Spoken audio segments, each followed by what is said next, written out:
Hey everybody, how's everybody doing today? Oh, sorry, I forgot my hat. Welcome to my photo chat live stream where we come together as a community and talk about photography. And I always like to catch up on what I've been doing this week. And as always, I like the audience to drive the conversation. So if you have any questions about photography or want my opinion, I'll be happy to answer those and do the best I can. That said, let me go to the chat section and see everybody's at. I see Darko's here, always first in the morning. Good to see you. Um, and let's see, I'm doing well, thank you. And you said you went to the garden and did some macro early morning yesterday, but it was 84 degrees already at 9 a.m. Heat warning after 10 a.m. Did a 5 kilometer walk, but was wiped. Yeah. So yeah, I had a little bit of a heat incident myself this week. It's been uh, it's been kind of high, and the air quality's been really bad. Hopefully it'll improve today. I don't think we're going to hit 90 degrees today, but and I don't mind the warm weather. I feel pretty good, but yeah, I was beyond exhausted. I was borderline. Should I go to the hospital? But I said, let me drink some water and relax. And yeah, by the next morning, I was feeling fine. And the Z52 and 85 3.5 Mount DX macro lens was fun to use. Yep. And On1 Denoise AI software is free until July 30. Works well, I must say. Oh, I have to check it out. I didn't see that. Um, I can do a comparison to Lightroom and DxO, of course. But I tried it last year. I downloaded the free trial, and I didn't find it to be as good as DxO.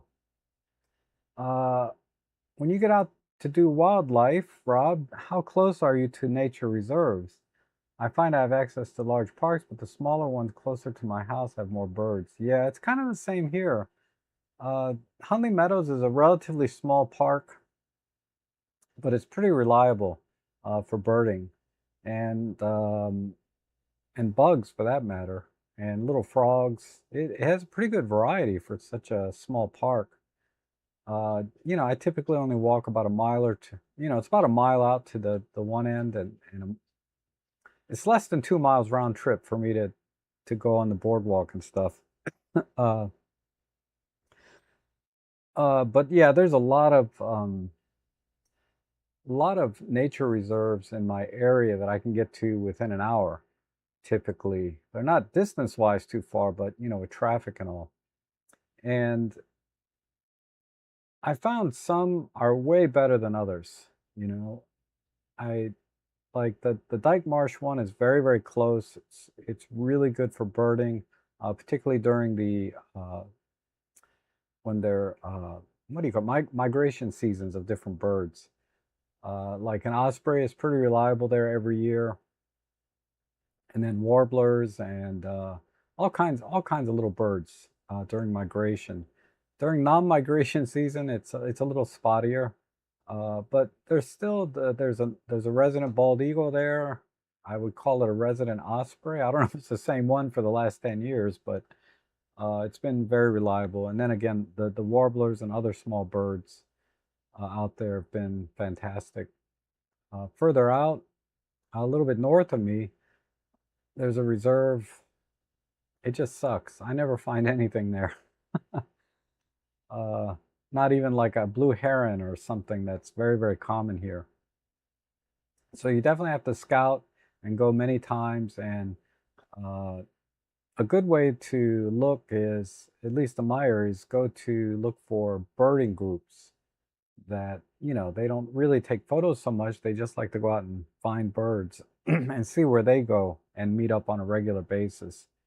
Uh, that's a really good way to find birds. Go with them sometimes, so you develop your own skill set, an eye, I should say, for seeing the birds, and also where birds go in general, especially during migration season. They know exactly where to go.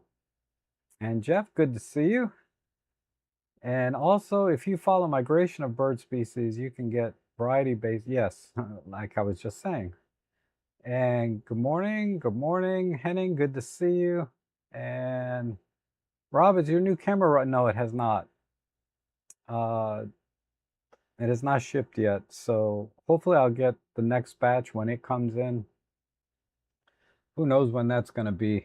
Uh, Darko's referring to the Panasonic Lumix L10 that I pre-ordered one day after launch, and apparently it's selling really, really well, which will surprise a lot of people that were kind of down on the camera, but I'm not surprised. It's really a fantastic little camera. And a friend of mine, Eric, he already got his, but he ordered directly from Panasonic, and he got the titanium, sort of that bronze or whatever that brown color, which I didn't care for personally. So I got a silver one.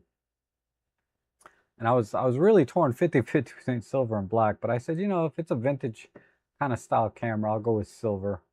I just felt like that was more in line with the overall aesthetic. And good morning, the great Vanzini. Good to see you. Good to see you, Giuseppe. And Thomas says, hello, Rob Trek and fellow Trekkers. 32 degrees and 87%. That's about what it is here. Uh, yeah, it's rough. But like I said, I don't mind it. That's why I think I would really like Florida. Speaking of which, where Marcia is from, good to see you, Marcia. And good morning, Norm. Good to see Norm. It's been a while. How you been, buddy? Good to see you here. Or maybe I just forgot you've been in here all the time. But and Giuseppe, question: I cannot see the white eye target when autofocusing. Okay. You have to be a little bit more specific, because when typically I think the default color is green. I always change mine to green if it's not. Uh, but there's, let me know what camera you have first, and then we'll go from there, and then I'll figure it out. Okay, and then 90-ish here in Wallen Valley, Oregon. Wow, it's hot. And sorry, forgot my camera. Oh, there we go. Is the EM10 Mark II. Okay, so let me grab my, I think the closest will be the EM5 Mark III, because my EM10 Mark II has been gone. It's dead a long time ago.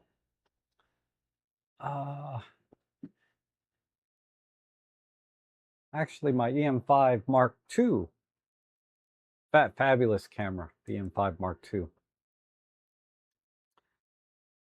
Needs a battery. Trusty old. So the battery in here, died. How can that be? All it has to do, oh, it's not dead. But it did, yeah, it did die. I keep a battery in this. I shouldn't do that if I'm not going to use the camera for a while.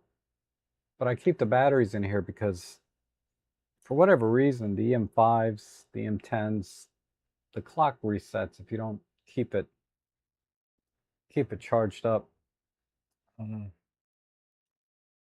That battery. Let's see. So what happens is when you turn it on, you get that. It's kind of a nuisance. I know a lot of other cameras don't do that. So my guess would be it's in the settings, and then go down to, let me check D first, menu D. Okay, no, it's going to be in the AF menu.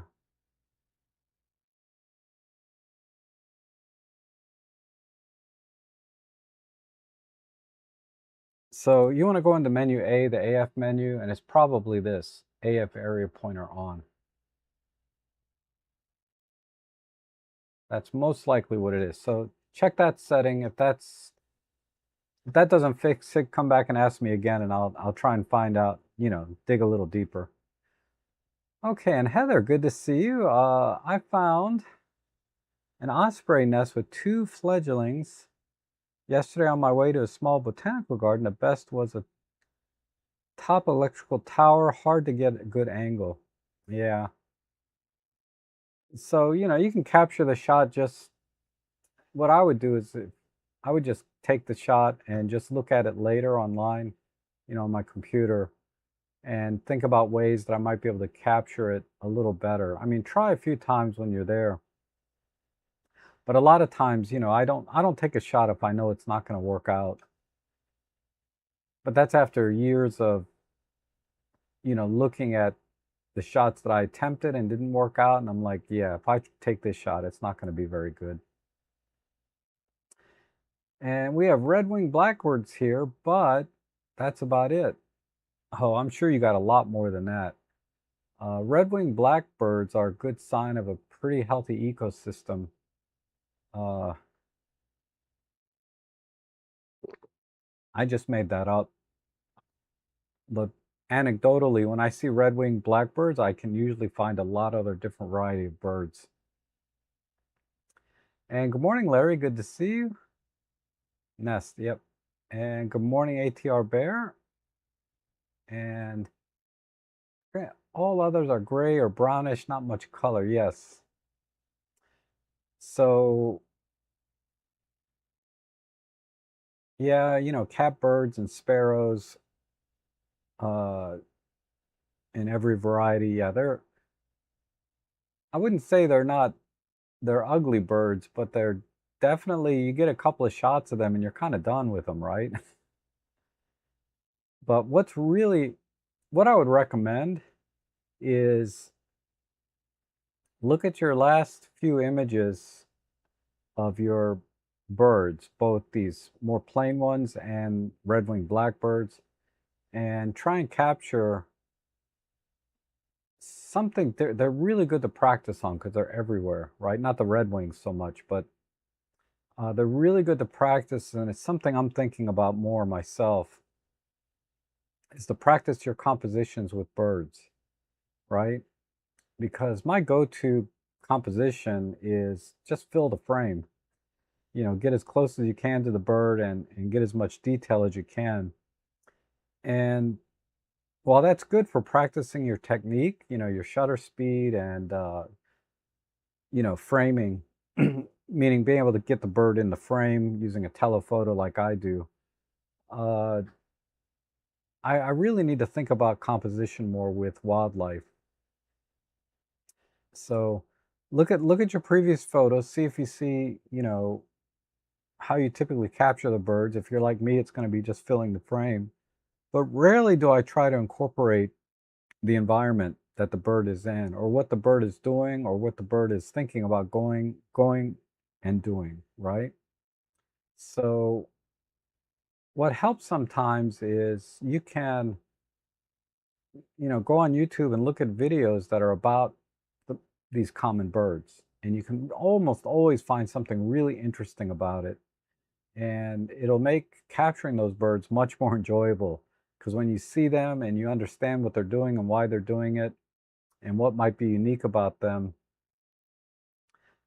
capturing what would otherwise be sort of a plain brown bird shot is 10 times more interesting. And, at least to me and hopefully to you, because yeah, some days we go out, we're just not going to see that rare bird, right? Or once in a lifetime, you know, type capture. A lot of times we go out, all we see are just what we see every day, and we get kind of jaded to it.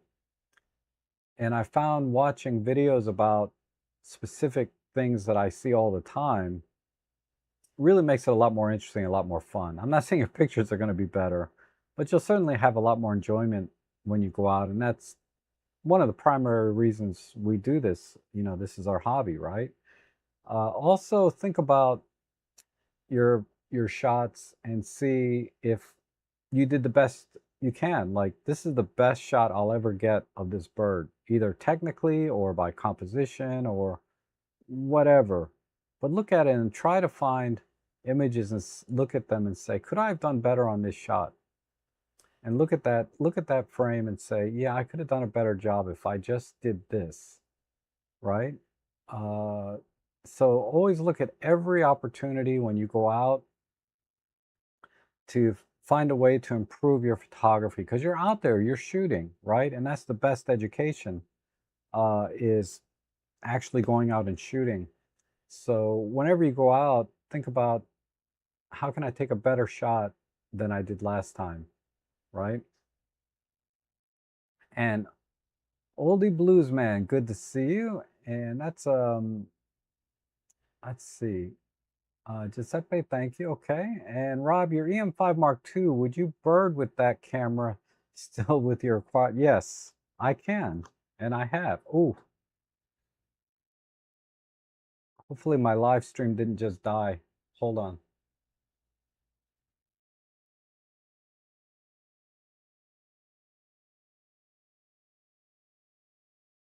Sorry about that. I accidentally hit the wrong button here. Hopefully everything's live. Let me know in the comment. So I can go over here to my trusty old E-M5 II. Let's see if it comes up that way.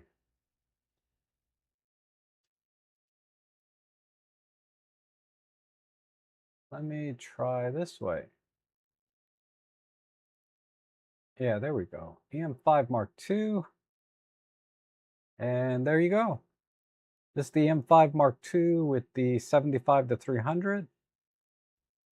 EM5 Mark II with the 75 to 300. And that was in May of this year. EM5 Mark II, 75 to 300, I'm sure. Another one. Let's see if we got any birds in flight in here. There's one. And these were all taken with the 75 to 300. This is my backyard. This was last year, though. Now, I will say, looking at this image here,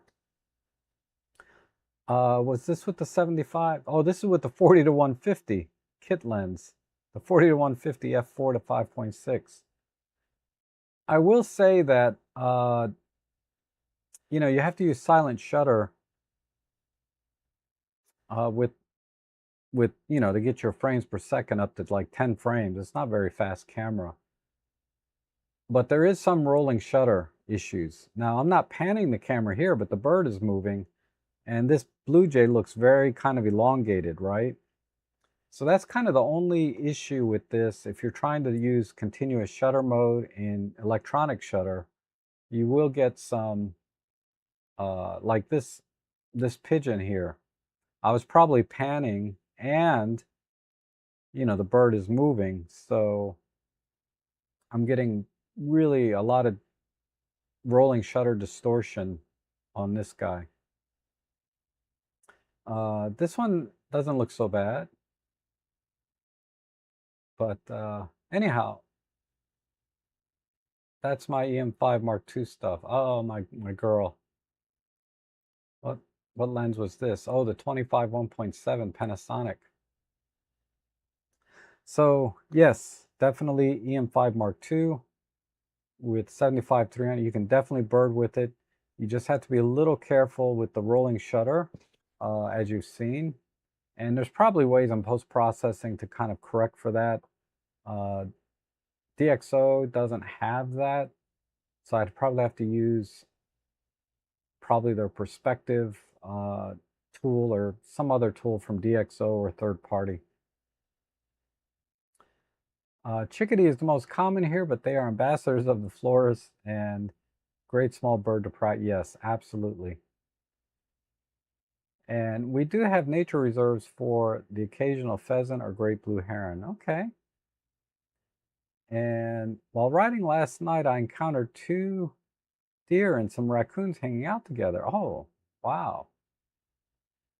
It's always cool to when you can get 2 different species in the same frame, right? That's always a lot of fun.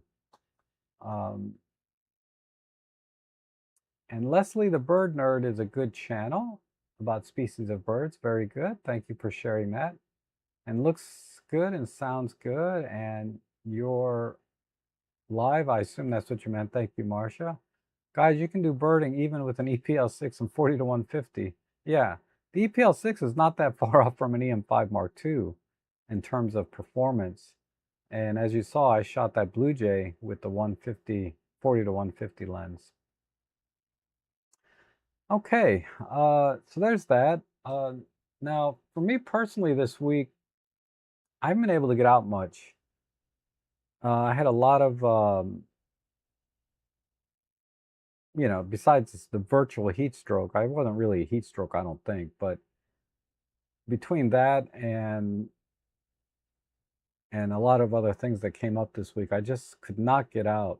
And then when I was ready to go out this weekend, the air quality was considered, you know,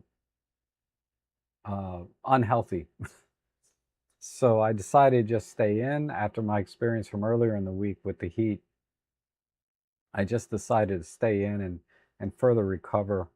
I still got one other issue I need to get over, but I kind of lost a little hop in my step this week, so to speak. So I didn't have either the time or the energy to go out and shoot. So unfortunately, I don't have anything new to show you this week, right? The last week I showed you guys sunflowers.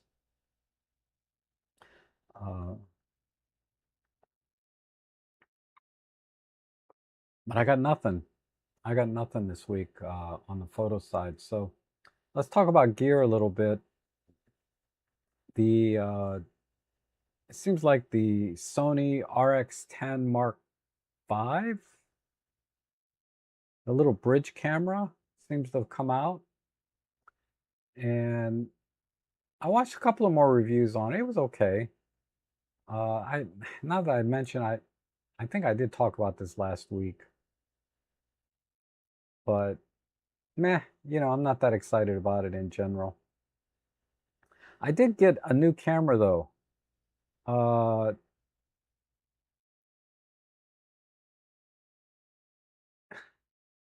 This is one that Robin Wong has reviewed, but I can fit it like in the palm of my hand. I got it for $25 because it had the America 250 on it, which I was really excited about. I wanted something from the 250th anniversary. Like in 1776 when we had our 200, I got a mint set of coins, right? Because they came out with coins for the 200th. The 250th, for whatever reason, just didn't get as much. I didn't feel as much energy for the 250 anniversary as I did for the 200. And I'm really aging myself 50 years ago. But yeah, my dad gave me a mint set of 1776 coins, a proof set. That's what they call it. And I have them in a vault somewhere in Switzerland. But anyhow, I've only taken like 2 pictures with this so far, but I get the appeal, the charm of this. The images suck. I mean, they're just so bad. Let me see if I can find the 2 that I took. If I even want to share them. Oh, yeah, this is bad. But I took one of Ellie, and this was in relatively low light because it's indoors. So I'm sure the ISO's cranked way up, internally. Does it even say what it says ISO 100, but it's doing noise reduction and all kinds of things. And then I did this ridiculous selfie. Yeah, I'm looking great there. But yeah, and if you zoom in, you can see there's no detail. Everything's pixelated. But what's interesting is it shoots in a 16:9 aspect ratio. So, I don't know. This will be it. I don't know. I just bought it more as a shelf piece rather than I'm actually going to take it out and use it for fun at all. I don't know. I might. Maybe I'll take it with me one time. because it's so small. I mean, it's just so small. I think I got batteries bigger than this. Like this is like the size of a C cell battery or two double A's. Let me see. Like if I take two double A's, it's about the size of two double A's, roughly. Right. A little bigger than that, but enough of that. I'm just happy I got something to uh what do you call it? I got some kind of trinket for the 250th because I didn't do anything else other than watch the fireworks on my TV and the concert, which was great. Oh, hey Adam. Oh, I'm glad you came in. I wanted to address your question because I meant to suggest the XS20, not the XT20. The XS20 because for those of you who don't know, Adam emailed me earlier this week saying that he's not in love with his XT30, the camera, but he loves the images from it. And that's the exact same sentiment I had. I really love the images from my XT30, that 26 megapixel sensor from Fuji. I think renders beautifully, and I love the color science. I just loved everything about the images. But the camera itself, not a big fan. Uh, the ergonomics, the dials, it just didn't flow for me. So let me read your question. I know you had suggested XT20 for Fuji. Do you know any better eyepiece in a reasonable sub 1000 price range? It's really, yeah, I don't think the XS20 is going to be sub 1000 unless it's really beat up. Let me take a quick look.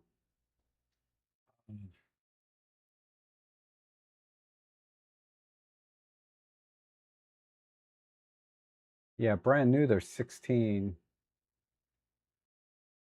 Used, they're about 1200. So let's check MPB. They usually have a pretty decent price. Uh,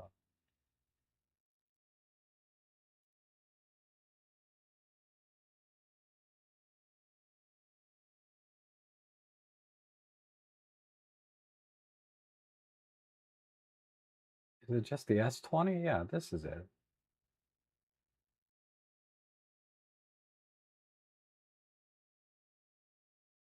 I think this camera, the between 12 and 1300, right? But this has a more traditional PSAM dial with custom modes and front and rear dials.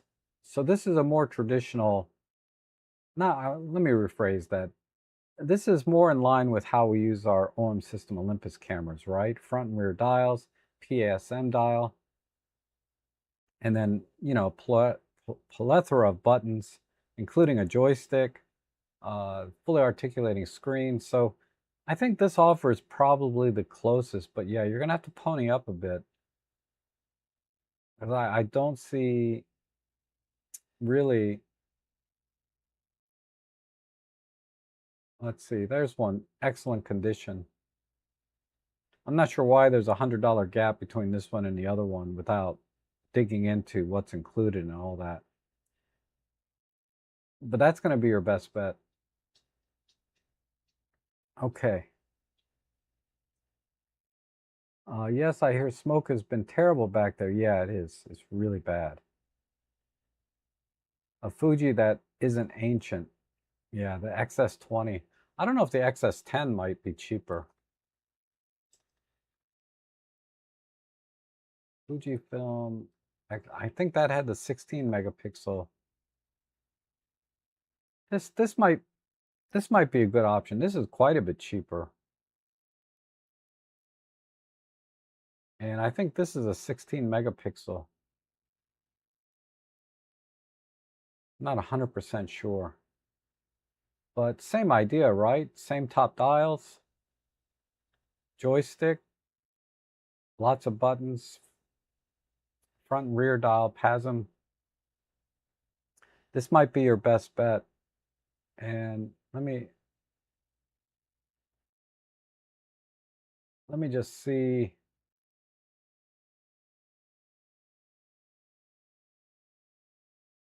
I can't remember what. Oh, this has a 26 megapixel also. Oh, that's your answer right there. 26 megapixel.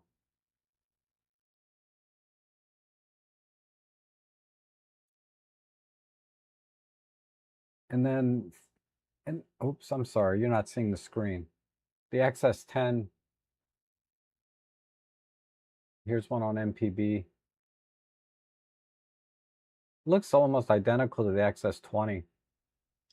Same 20 megapixel sensor. And then one other option would be the one I'm thinking about is the XT3. XT3 would be a really nice option as well.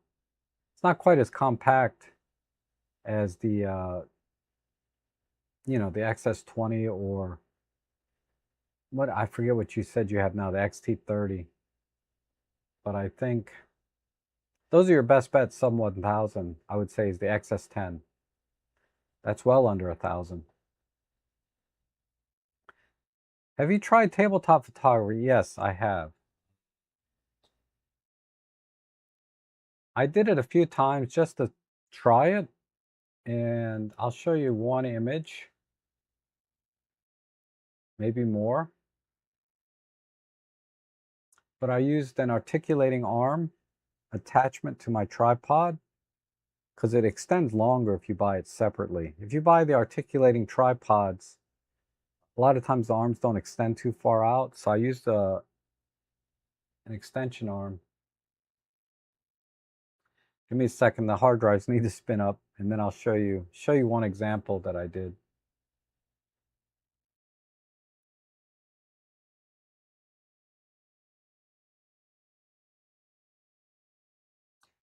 But I'll tell you, remote shutter is critical. Either use an app or a release cable or wireless remote shutter, because just the smallest jitter, even just walking around the table, at least in my house because I have wood floors, can introduce a little bit of motion blur into the image.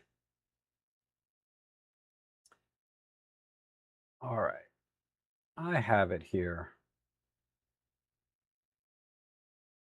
But the key to flat lay, well, it's not the key, but the way I looked at it was, you know, how do you create layers and depth in a flat lay photography, right? I did not succeed, but I will show you my attempt.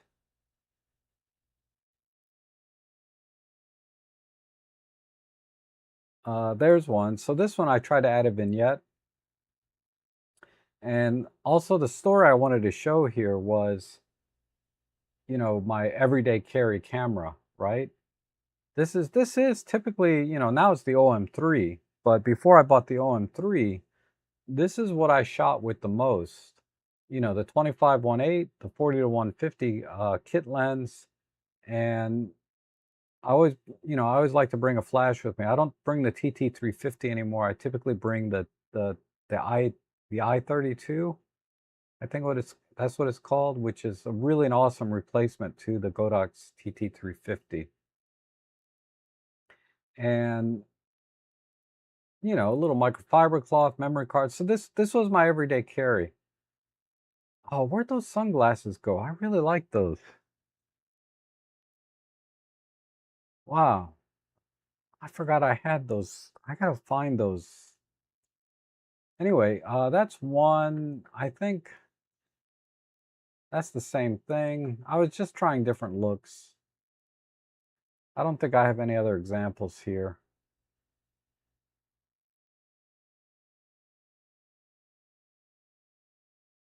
But, you know, looking at this, there should be some sense of depth. So one of the things I did was I had two layers here. Like I had, these are what I'm laying the the camera and stuff on are marble and slate tiles.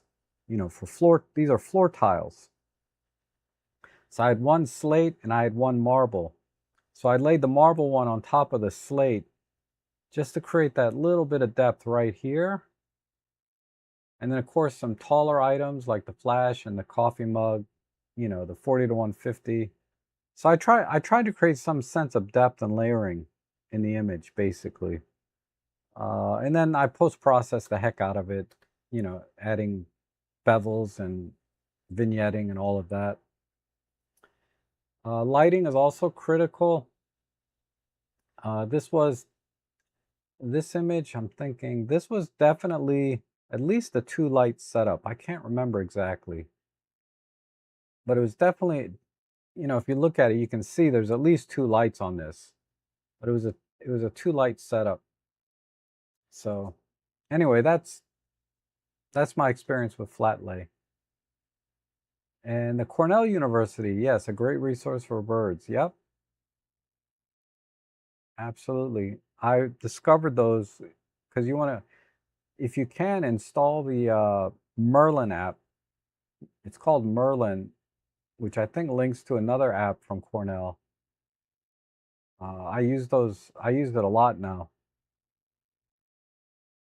New rumors on the Canon Retro doesn't interest me yet. Yes, I did see somebody AI'd a silver top on a Canon R8. Um, we'll see. It depends. I like Canon. I have a Canon R8, and I really do like Canon cameras. Not crazy about their lenses because of the size and weight of the good ones, right?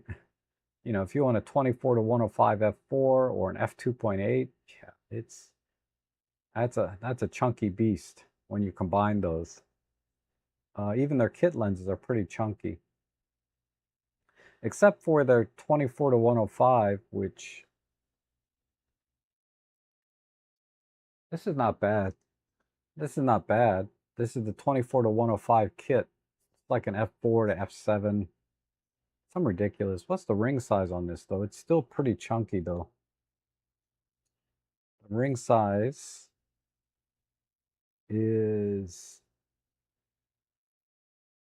67 millimeters. 67 millimeter ring size. But it's not very heavy. It's all plastic except for the lens mount. And it does take very, very sharp pictures. It's a really good lens. It's just not very fast, right? So I had a little trouble using it at events and things. Not like portraits, but more, you know, like couples and things, but I had trouble with it for stage work, like because I'd zoom out to 105 millimeters and I'm at like f7.1. It was a little rough. Rob, that small camera, could you use DxO? No, you cannot. DxO is a raw photo editor, not, and that camera only makes JPEGs. So all of the signature technologies of DxO Photolab and DxO Pure Raw would not apply to that image. And I could play around with some of the non-AI style noise reduction, but the camera's already doing that in camera, and just layering more sort of standard noise reduction on top of that would just make it worse. And Ellie never takes a bad picture. She does. She does. But yeah, she's awesome. She's definitely starting to show her age now. I think she's at least 12 now. I don't recall her exact age. But she's at least 12 now. And Norm says, I just started playing with vintage lenses. I found Canon FD200 f4 for 20, wow, 20 bucks. What's really nice about the old vintage 200 millimeter f4s is they usually had a 4 or 5 elements in them. And so the lens had a lot of character, i.e. it had a lot of defects, but that gave the lens a lot of character. And they're actually quite sharp and really give you a sense of depth in your images. At least I thought so. I really like my Nikon 200 f4. I should take that out more. So I think someone just gifted me a 200 millimeter f4 for Pentax. So I can't wait to try that on my Pentax Monochrome and Pentax K3 Mark III, or Pentax K3 Mark 1. Oh, I got to get out today and shoot, man. It's been a solid week. It's Sunday though. Ugh. So, North, I just purchased a Canon 1 with a 2850 3570, need to 150 lens for 100. I'm not sure I understand that question. That was enough to, or not the question, but the what you're trying to say. That was enough to motivate me into getting an adapter and trying out vintage. Okay. Oh, I see. Okay, so you wanted something like 150 millimeters, but uh, the Canon 1. Which one exactly is that? The AE one. I'm sorry, it's right here in your next thing. The Canon. Oh, that is cool. So you got an actual film camera. So I'm gonna say, if you're talking about this in a Canon RF mount, that's quite the investment. The XE3 is really expensive, but I would go for the XE4 if I was to go use Fuji. So I think the XE4 is about 1,000. That's a good alternative.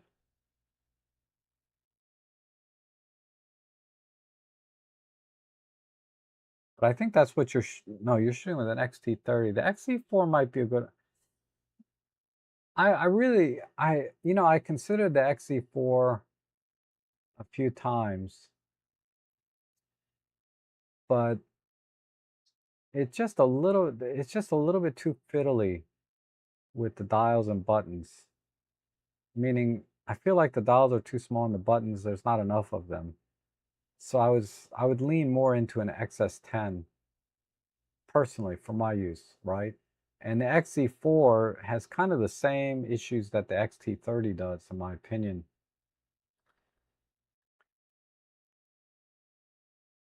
Let's look at an XE3, for example, right?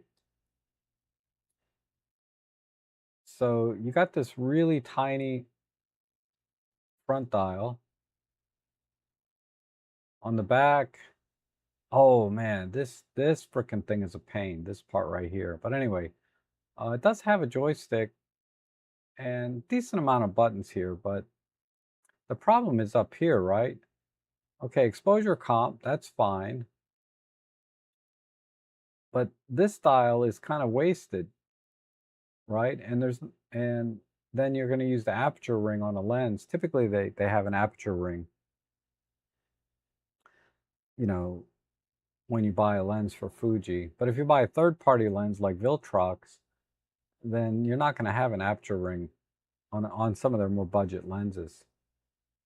So I didn't feel like this really is that far off from an XT30. All they did was move the EVF from the center over to the left side. So I don't think this is going to solve your ergonomic or workflow issues that you had with the XT30 by buying an XE4. I still think an XS10 would be ideal. That is funny. You kind of put your finger on it with my Fuji chat. It is that familiarity thing. You know how to get at the issue. I am going to try the grip that camera came with. Okay.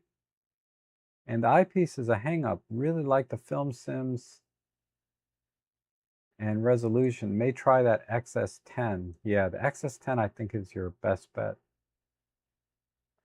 Because it's smaller, most likely lighter, if not smaller, than an XT3, which would be my first choice, despite the buttons being pretty much the same as the XT30, right? The dials, I mean. But I just like the substantial feel that the XT3 gives. I like the aesthetics of it, and it's going to deliver the same image, image quality as as the XT30. And Angel Play for one. Oh, Angelo, I'm sorry, Angelo Play for one. Good to see you from the Netherlands. And Anthony, always good to see you. And most of Canon kit lenses are slow, yes. And last week on Peter Petapixel, I think you meant, they talked about a new sensor that JDI was using technology and its amazing dynamic range and low light capability compared to current sensors used for cameras. I did not see that. Unless they're talking about there's some new sensor design. Can't speak to it though. I didn't see that video or look into that sensor because it's just not available yet on a legit camera, like a consumer camera. So when it comes out on a consumer camera, we can kind of get into it more. But there's so many technologies out there that are really fascinating and interesting, but are not yet ready for consumer markets. And the biggest problem before all of this AI manufacturing issue, right, with the fabrication plants, but it is fabrication type plant related in that to bring a technology to the consumer level, you really have to get the price down. Number one, price has to come down. But equally important is the being able to meet volume requirements, right? Being able to crank out enough to meet the demands of the consumer. So, unless they can do manufacture, I don't know, whatever that number is. Like right now, you take any advanced technology that's not out, it's still in the what do they call it? Beta phase or research and development phase. Those things cost a fortune. So price is a big hindrance initially, right? That's going to be the initial problem. Then number two, and it kind of goes hand in hand with being able to crank out enough units to deliver to the consumer market is price. So there's been a lot of technologies out there that they're just too expensive to bring to the consumer market. Number one. And number two, they can't produce them in enough volume that would meet the needs of the consumer market. So, well, it's always interesting to see these new developing technologies that they have developed, right? Let's say it's done. They know how to make it. It's a matter of getting the price and being able to manufacture them at a rate that can meet the consumer demand. And a lot of projects, they are contingent on being able to meet the volume requirements if they want to bring something to market. Because a lot of research and development, it might be government funded, it might be privately funded, but if it's privately funded, then the investors are going to want a return on investment. And they're going to say, well, this is great, you developed the technology, it works, but who are we going to sell this to? And if we're talking about consumer market, they're going to throw on top of that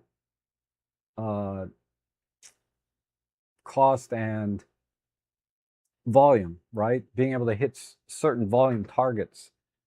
Otherwise, the technology is just useless to anyone. So maybe it has some use in government or,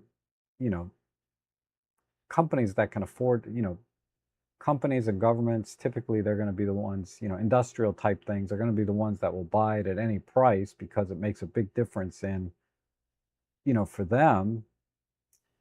For the consumer market, yeah, we're not going to see it.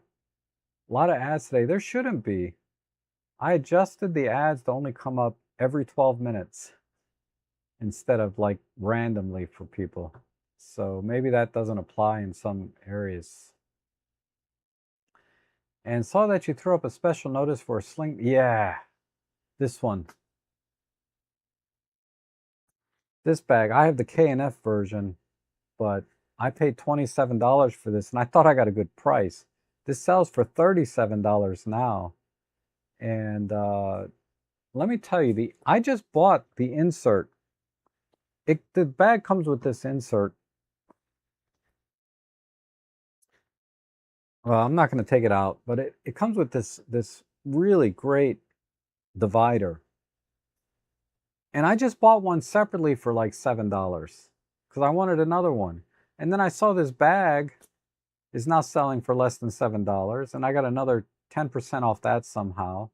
So I paid $6 delivered. I paid $6.49 for this bag that comes with this awesome divider. So what I'm going to do is I'm probably not going to use the bag so much as I'm going to take the divider out and put it in another bag. Because a lot of times you can have a great bag, but then the dividers suck. Ugh. This is a great bag and it has a great divider. And it's only $6 and, well, $7 basically. So go to my community page where I make posts and you can find it there. And there's not too many left. Once they sell out, I guarantee when it comes back into stock, it's this bag. See, I just bought one this morning when I saw the price. This is a great bag. So I will just so in case you guys want to support the channel.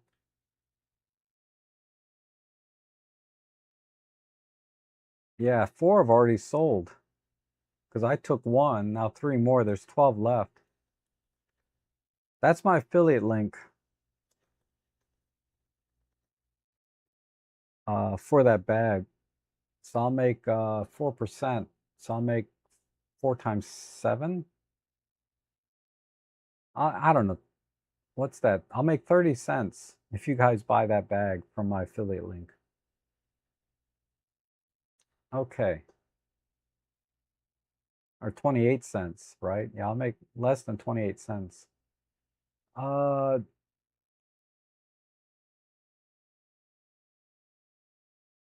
have a Canon FD50 100 and 200 lenses, which I adapt to my EM10. The 100 is wonderful flower photography, sharpness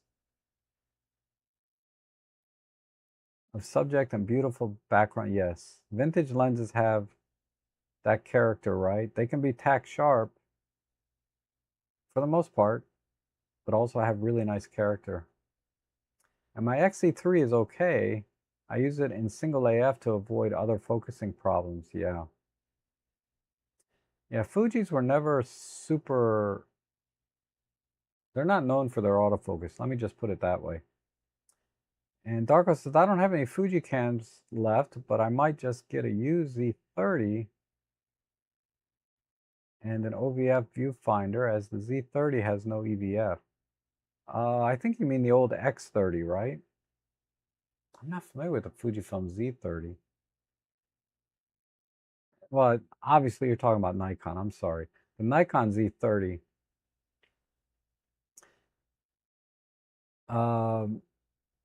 Honestly, why bother? Because the OVF and the Z30 combined is going to be about the same price as getting, say, another Z50. I mean, just get another Z50. Honestly, why go that route? And you'll probably save some money. Well, wife has a break already, and I have to work today. Okay. Best to all, Rob, and great week. Thank you, Darko. Same to you.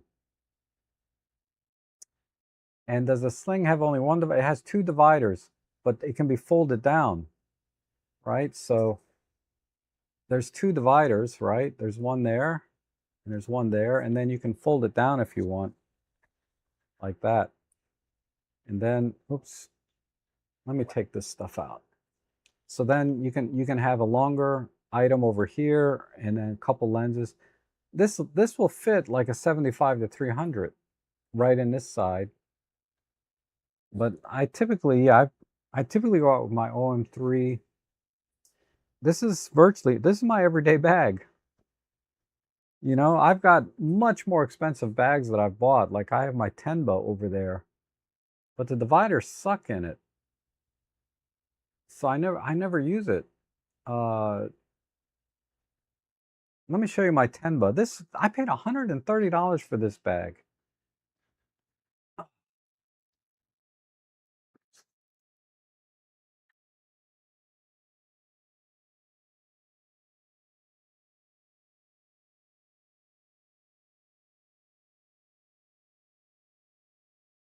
This bag, right? It's a little taller and about the same depth as, you know, the other one. But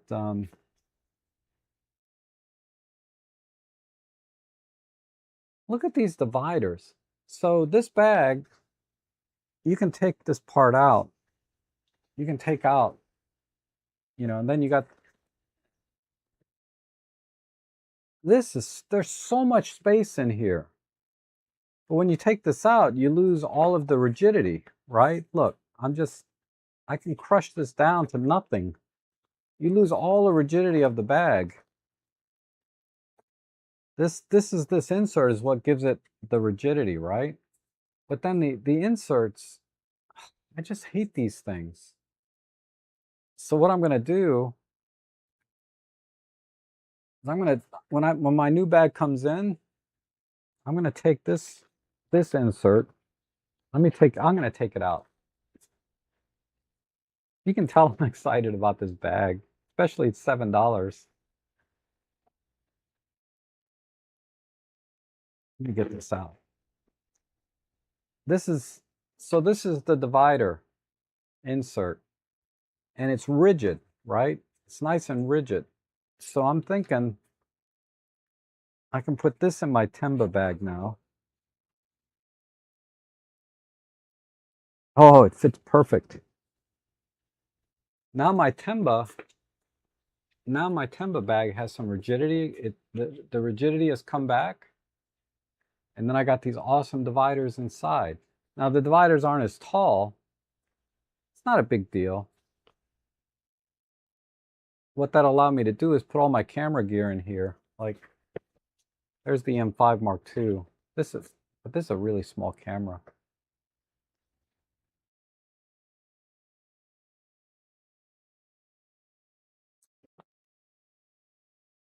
So here's my IT32.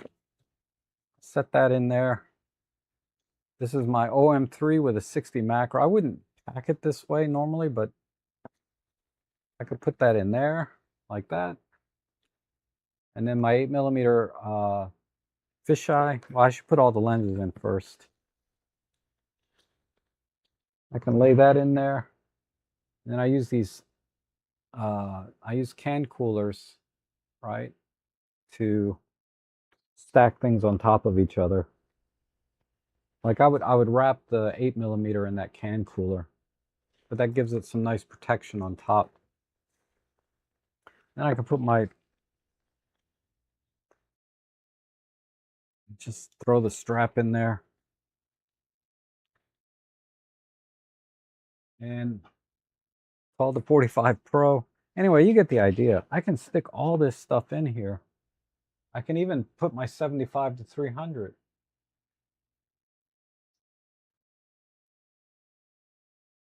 But anyway, this is my Tenba bag.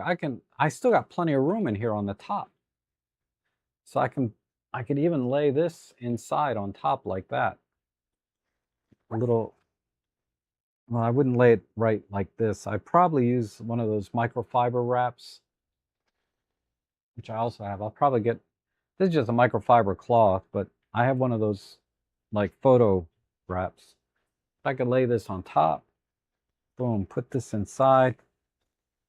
Anyway, that's what I'm going to do with my bag. So I'm going to rip out the insert so I can start using my Tenba bag again. Because this is a really great bag, except for the frickin' insert.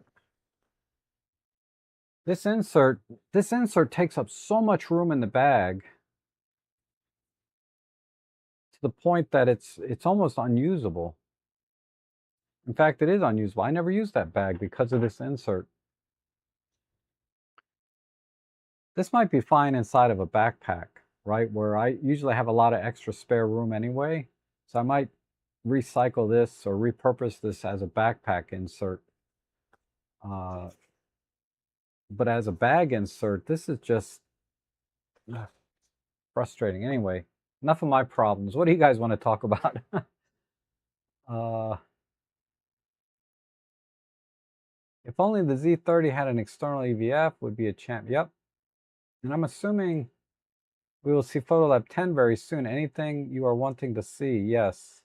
So Photolab is my photo editor of choice, and really two things right now. Well, three things I'd like to see.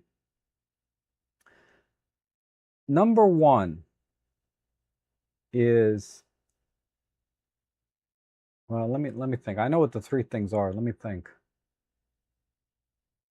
I just had them in my brain, all three. One had to do with being able to do white balance adjustments on RGB files like JPEGs. Because right now, I'm sorry, I want to be able to do white balance adjustments, you know, the slider for Kelvin and the slider for tint. You have two sliders for white balance. I want to be able to do that in local adjustments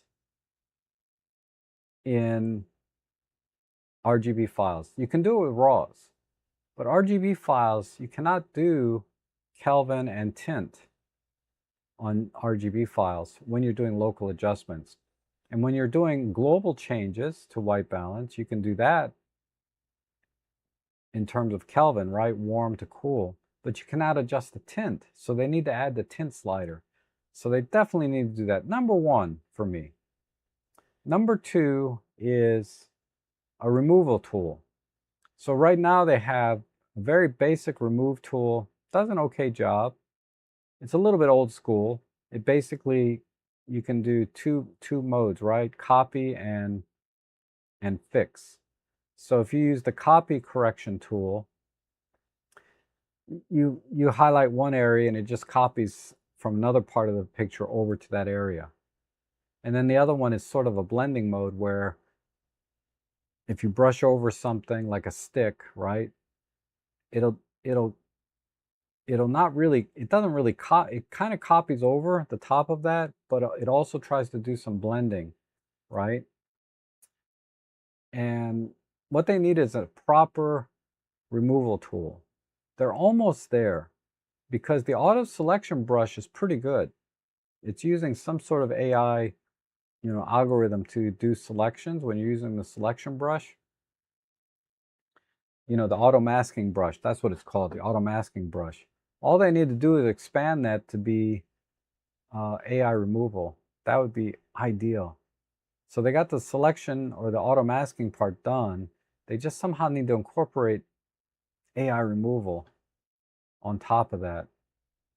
Those are the two things. There was one more. This is a little bit more minor because I have a workflow that really avoids the problem, but when I make horizon adjustments, right? If you made any local adjustments before you adjust the horizon or any kind of perspective corrections, you know, like skewing, the local adjustments don't follow your new perspective adjustments or horizon adjustments. So if I did a local adjustment, say on somebody's eye, and then I tilt the picture, the local adjustment goes over here. It's no longer on the eye. So those are the three things. I think two of them could be a not a firmware update, but just a regular update. It doesn't have to be a whole new version. I think the AI removal tool will require a whole new version. But that's what I'd like to see. Good morning, everyone. Clint is here. It's hot in Utah in the 90s. Wow. My intent yesterday was to shoot the Panasonic S9 with the 1.8 primes. It was just too hot, yeah. I get that. Oh, Thomas, you got the bag. Cool. And hit the like button. Thank you, Marcia. And I often hate inserts as they often quite a bit smaller than the actual. Yeah, so yeah, the inserts are never right. This insert that comes with that bag, I bought one separately. It hasn't come in yet, ironically, but I bought one separately about a week ago because I like the insert. And I paid $7 or $8 for it. It's now up to like $17 just for the insert. But anyway, I love the look of my Tenba bag on the outside, but with the insert, inside space is unusable. Use a couple of mirrorless over I-25 bags from Think Tank quite a bit. Yeah. Yeah, see, so you know exactly what I'm talking about. They really messed it up with the insert. Oh, DJI is low fit. Yeah, I heard about that. Uh, let me just give you a first impression on that DJI low pick.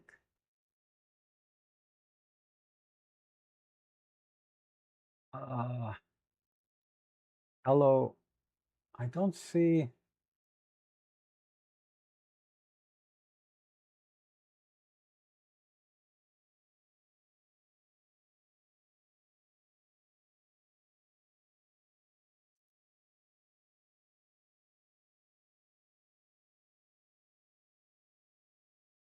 So it's a lateral overflow tech. I'm just reading the AI breakdown. Paired with a 1-inch main sensor, the Osmo Pocket 4, it allows you to capture.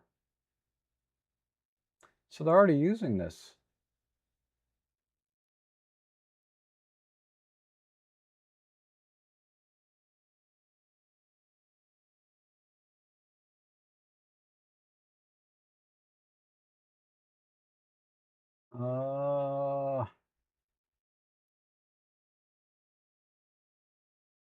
Handheld, Osmo Pocket 3.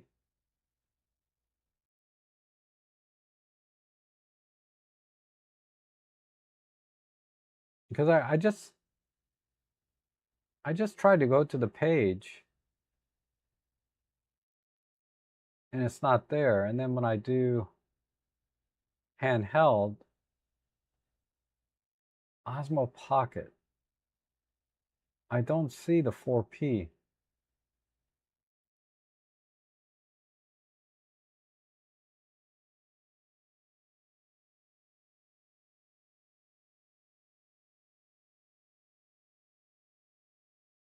It's still, everything is still Osmo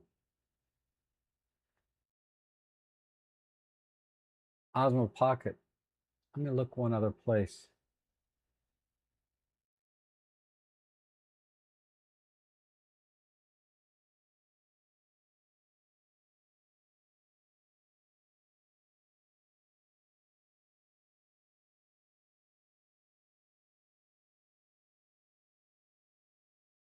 Yeah, it's not, they say it's out, but I can't find any info on it.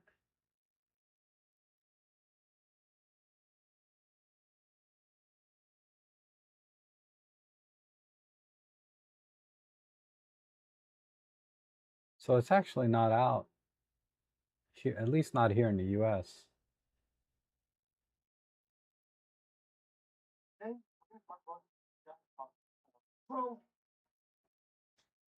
Oh, God, this is some,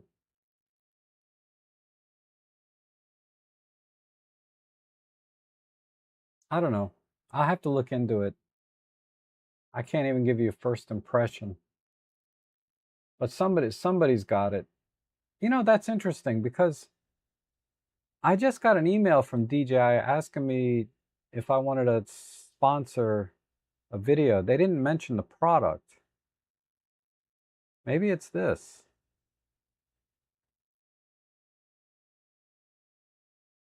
I mean, I didn't reply yet because I'm not into I'm just not into reviewing gear right now. I do have a lens coming in a few weeks though. That should be quite interesting. You know how SG Imaging came out with the 25mm 1.8 that Jimmy Chang reviewed? They're coming out with an 18mm. So I asked them to send me that one. Not sponsored, they're just going to send me the lens. But DJI, this is probably the third time they've reached out to me to do a sponsored video, right? They're going to pay me X amount or whatever. You know, you have to negotiate that. But maybe it's for this.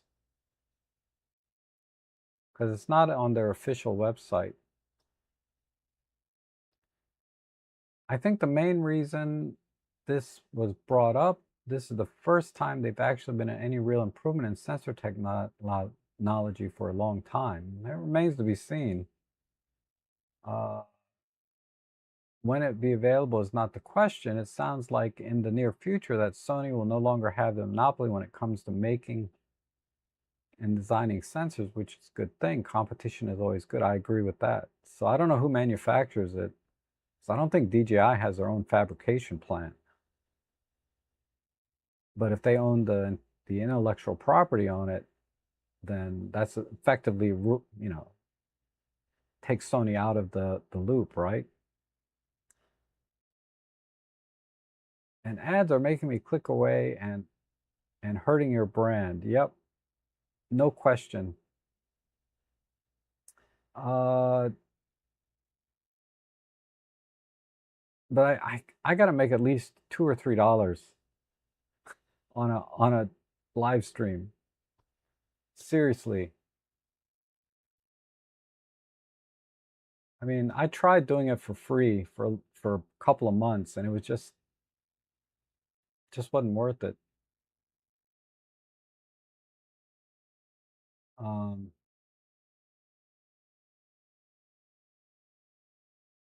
I made $6.80 on my last live stream.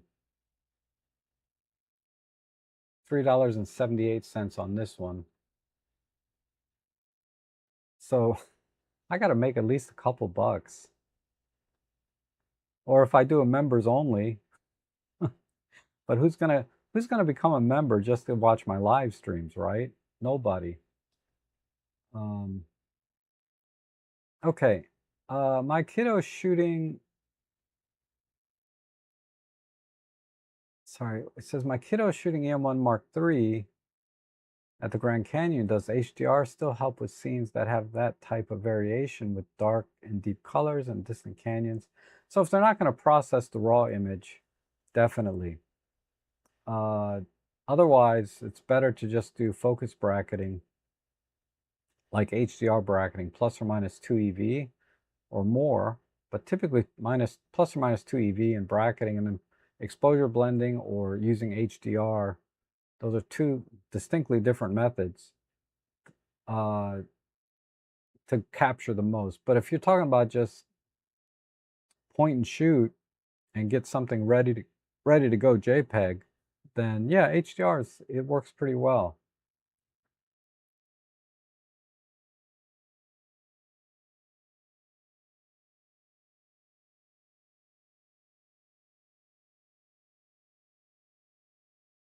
But yeah, so does HDR help? Yes, it does help. It does help. In some case, if it's not, like in the highlights and shadows, HDR, you're gonna still not get the same richness as something that's kind of in the middle, right? Middle gray. Anything in the middle gray definitely has to have more contrast and color depth, so to speak. Can you imagine having a Micro Four Thirds sensor with this technology in future flagship? It looks like this new sensor is a game changer. Maybe. Um, but I just don't know enough about that sensor or what it does.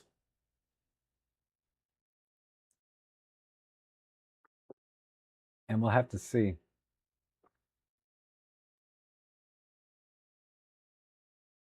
Casual bright skies, deep shadows, along with preserving highlight detail.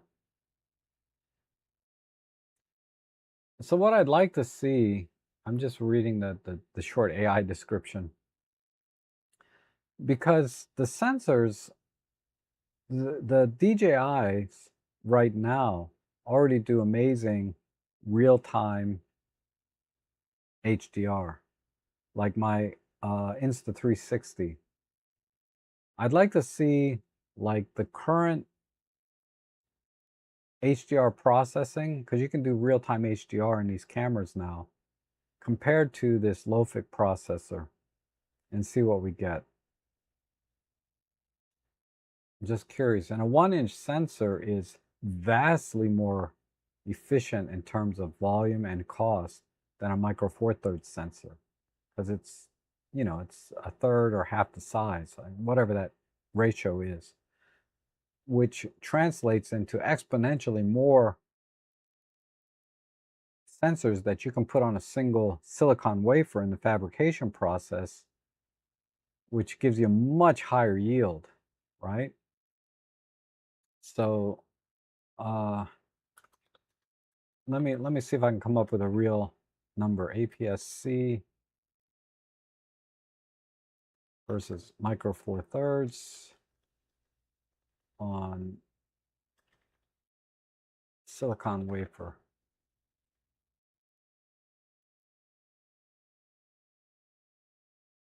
Because I remember reading a white paper on this.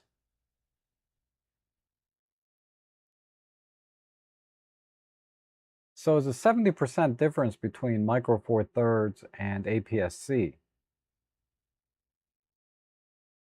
And Micro Four Thirds versus, call it a type 1,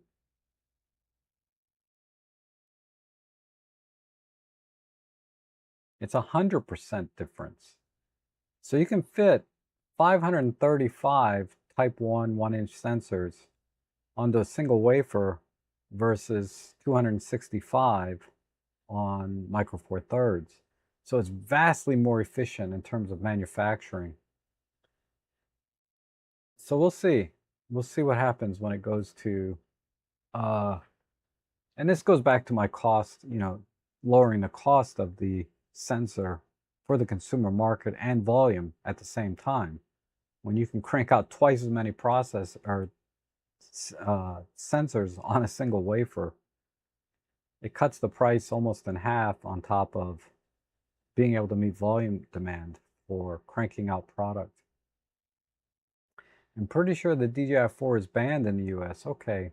What I read, again, AI said this, that it's waiting FCC approval.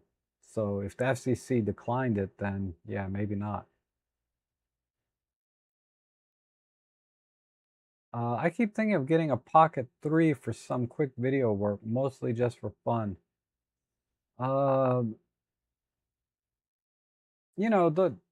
only thing I can think they're useful for the average enthusiast like us, right?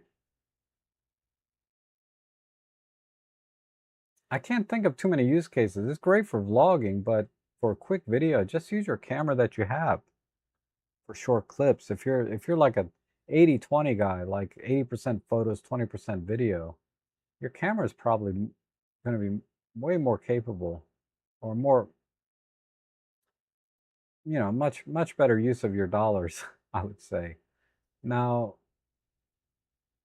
if you're a 50-50 guy and you vlog, then maybe, but I wouldn't buy one. And let's see, everyone's defending me here. Thank you, Adam, on the ads. I do subscribe to Premium now myself, and it's been awesome.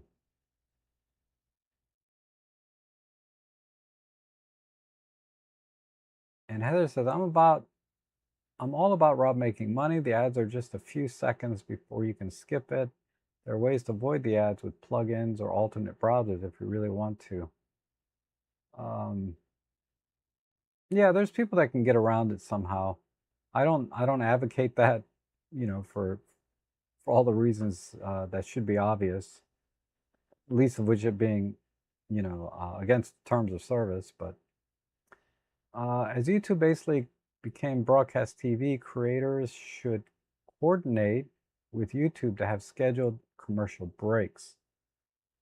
Yeah, like I said, I thought this stream should be set up on a 12-minute cycle. Because initially I remember people were saying it was coming up every other minute, which is, yeah, that's ridiculous. But I should be on a 12-minute cycle. I can't check it while I'm live, but that's the default that I use now, is 12 minutes for an ad, which is about the going rate for regular TV, right? You can watch about 10-12 minutes before they have a commercial break. So I felt that was kind of a comfortable interval. Okay. By the way, um, how many peeps have done your subscription and do you still mention? I don't talk about becoming a member very much because I don't offer anything for members over and above what I already do here. You know, I'm already giving you 100% of my time for free, right? Uh, Other than the ads. And I offered a 99 cent membership for people that just want to support that I do over and above the uh, the ad revenue, right? And for those that are already premium members, like you get YouTube Premium, you're not seeing the ads, and I'm making like I make like less than 3 cents, not 3 cents, 0.003 or something like that. When somebody watches my streams and videos with YouTube Premium, I still make a few pennies, but it's pennies on top. You know what I mean? It's so little.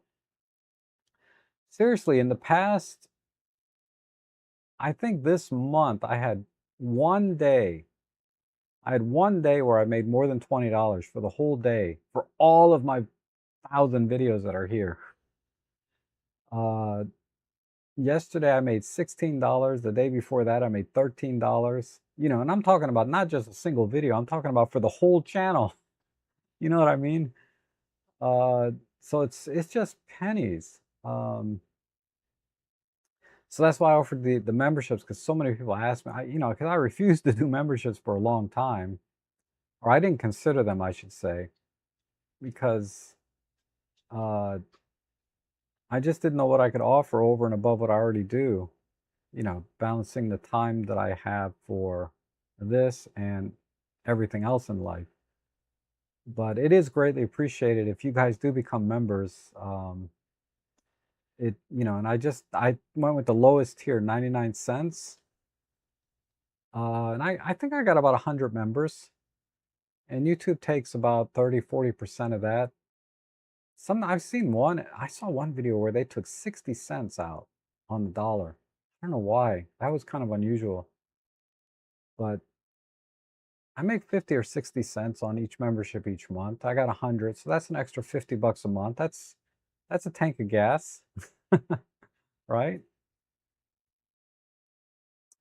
Or parking, right? A couple of days out parking. Parking, you know, you have to pay for parking. A lot of places I go, I have to pay for parking. And remember to like the video. Oh, I appreciate that. And I recently started using AM1 more too, and I noticed that the shutter button is really sensitive, for lack of a better term. It's difficult to lock focus and recompose without activating the shutter. I think you meant OM1 is what you meant, right? Not AM1. Yeah, Anthony has the same issue with gloves, right? If you're wearing gloves, it's even bigger problem. Without the gloves, yeah, sometimes I do that. I don't generally have a problem with it, but I also have very small hands, right? Maybe that's the difference. If I had bigger hands, I might be more in line with what's you're talking about, where I'm inadvertently pressing the shutter button. I've done it time to time, but not very often. Uh, but I know it's a big pet peeve with Anthony that the shutter button was redesigned on the OM1 so that it's no longer integrated with the front dial. In the OM1, they separated the front dial, and now the shutter button is virtually indistinguishable from the rest of the surface there, right? And thank you, the Great Benzine. I really appreciate that. Super chats is another way other than memberships, right? Uh, and direct donations. It's greatly appreciated through the Buy Me a Coffee or robtrek.com/donate. You know, I've been doing this a long time, and over the years, the support that you guys give me has been so awesome. And it's the reason I continue to do this, not just with donations and things, but also coming up and showing up every week and sharing your experience and asking your questions. All of that has been a great experience for me, and I really appreciate that.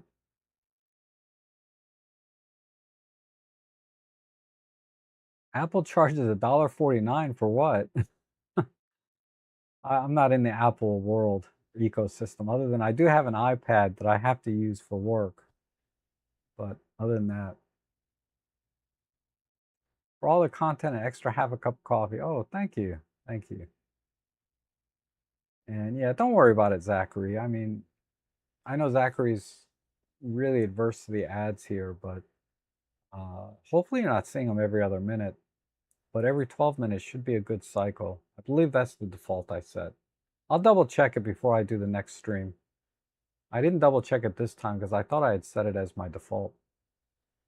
Okay, let me grab a little water. And I did do one ISO comparison. I was just, because I couldn't go out, I was just futzing around with this.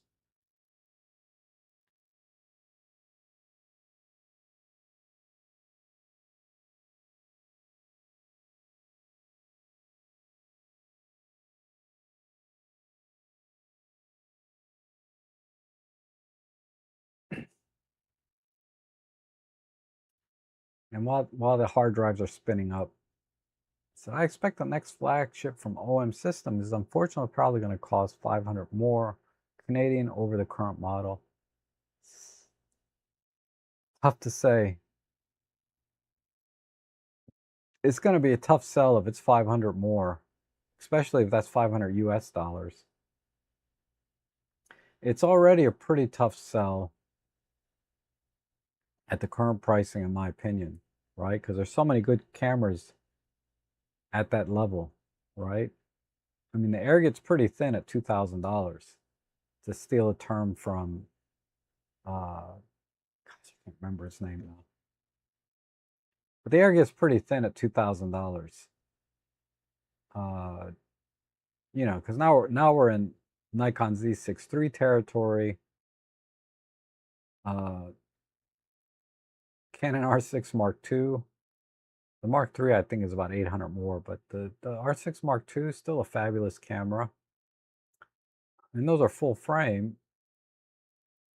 On the APS-C side, there's a lot of cameras under $2,000. So you can look at like the Sony a6700. You can look at the Fujifilms and Canon R7 from Canon, right? There's a lot of breathing room under $2,000. So at a $1,500 price point, there's a lot of capable APS-C cameras out there. Not as capable, in my opinion, as an OM1. I mean, and also do not have the advantages of smaller, lighter lens system, right? Generally speaking, uh, between 1,500 and 2,000, I still think the OM1, the OM3 present an outstanding tool, right? I don't want to say value, but it still is an outstanding tool compared to anything else in that price point. Because of the unique features, the live comp, live ND, grad ND, uh, and all of the other things, the weather sealing, the build quality, all of these things I think stand out in the Micro Four Thirds system at those price points. But when you start getting over $2,000, which I think the list price is over 2,000 as it is, like I said, the air gets pretty thin. And that would be a tough sell. So I agree with you. Well, you didn't have a statement there. You were just expressing a concern. Yeah, prices may eventually chase me away from Micro Four Thirds, and I want to see a Mark III. What's the I think you meant with a minimum of 24 megapixel new image processor, and probably more important than a new sensor with all around tweaks. Yep. And if they put that on off switch around the shutter, creating more, but yeah. Now this particular point, I think, would definitely solve the glove problem and maybe the shutter problem that was mentioned earlier about half pressing it sometimes, but then fully pressing it when you didn't mean to. That issue, I don't think goes away by moving the on-off button. But yeah, OM Systems needs to get away from this on-off switch being on the left side. This is designing or having what a design philosophy to a fault, in my opinion. Now, someone made a comment about why is everybody obsessed with the button being on the right side, right? The on-off button. And I get that. It doesn't bother me. I don't mind it being on the left side, to be honest. It's fine. But there, you can talk to, I would say 9 out of 10 street photographers. They're going to want that button on the right side, right? Because they're going to turn it off with, like, I can reassign the lever button on this. But yeah, I get it. OM System does give you an option to reassign the lever button to be on off, but then you lose the functionality of that lever button, which is very, very useful in bird photography, for me anyway. And Heather says, I don't know how people can afford to buy lenses owning multiple camera brands. Well, my Micro Four Thirds system is the most flushed out by far, right? I've got every lens I could possibly want for it, aside from one that you have, the 150 to 400. I would love that lens, but it's just, I was just shopping it this morning. The best deal I could find was like 6,000 some dollars for a used one. But yeah, it's flushed out by far. Now for my other camera systems, I try, like my Sony, all I have is the kit lens 20 to 60, and I would buy, if it wasn't sent to me, the 75 f2 from, I forget who it is, TT Artisans or 7 Artisans, but a 75 millimeter f2. I would buy that one. It's only 200 bucks, and it's an amazing lens. And then I have the Sony 55 f1.8. That's all I have for my Sony camera. 2 of them I bought. 1 of them was sent to me, but I would buy if I didn't have it sent to me.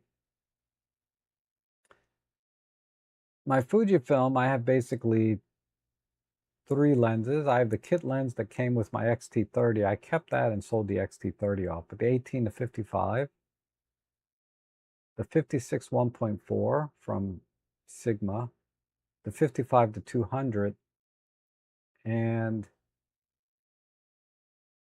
so I have 5, a 33 1.4, and then a 23 1.4. I think it's a 1.4, 23 from Viltrox, which I paid nothing for. I paid like less than 200 bucks for that.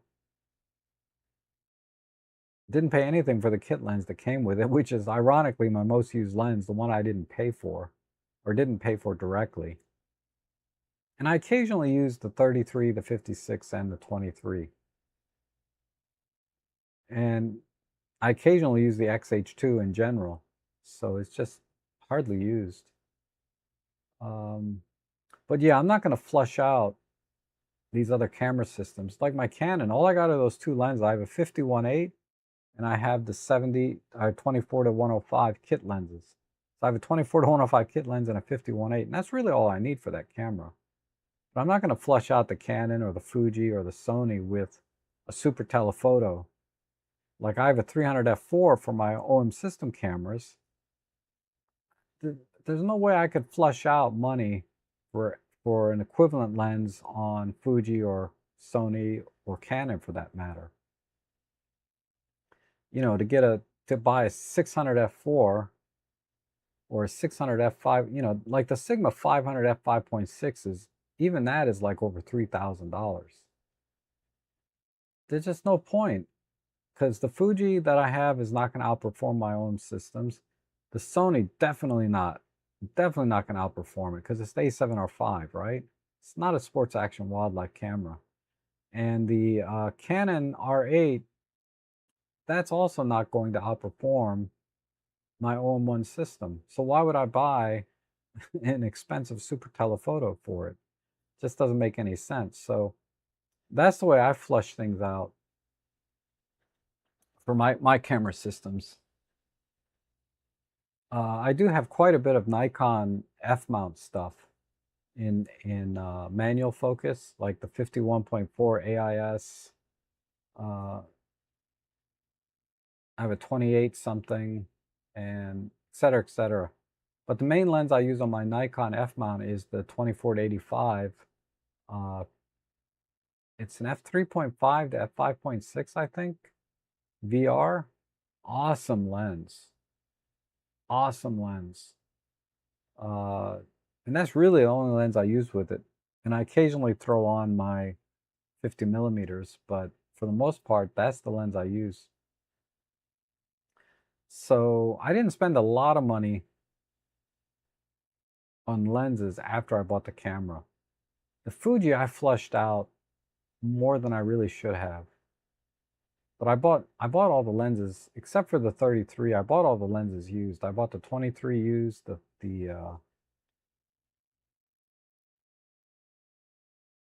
was the other one? The 56, the 23, and the 55 to 200. I bought all of those used. I think combined all three lenses were less than 1,000. And the G9 II is 1,500. Yes, G9 II is amazing. That's an amazing camera for $1,500. And if they put the on-off switch circling the shutter release button, that would fix my winter glove issue. Yes, talked about that. And can you assign the on-off somewhere else? No, you cannot. Only the lever button. And the Gray Vanzini says the on-off doesn't really bother me. You adapt quickly. Yep. And the on-off switch by the right thumb and shutter is in front dial. The on-off switch is on your right thumb, and the shutter button is on the front dial. Like,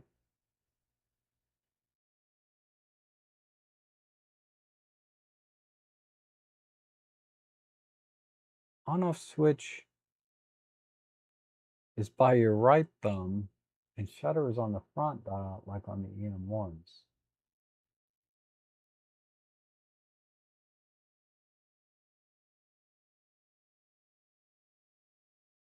Okay, I'm not exactly sure which camera you're talking about.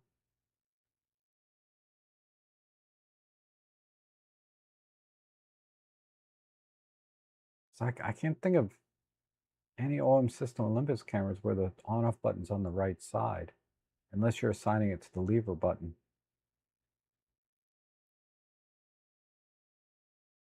Well, the pen line, right? The pen line does that. Not the Pen F. The Pen F, the power button's still on the left, but I think they can't not maintain the current price with new technology. I agree they're going to have a hard sell, yes. And the Z6 III, it is cheaper than my own one Mark II, but the lenses for the Z system are generally more expensive and larger, yes. Oh, on the G9 II, okay. Thank you. I haven't looked at a G9 in a while. Somebody bought one a couple of weeks ago for $1,000. I'm so pissed. Basically from Best Buy, because I saw it for 1,200, and I was tempted to get it for 1,200, but then somebody told me when you add it to your cart, it goes down to 1,000 for whatever reason. I would definitely have a G9 Mark II for $1,000 right now, but uh, where's my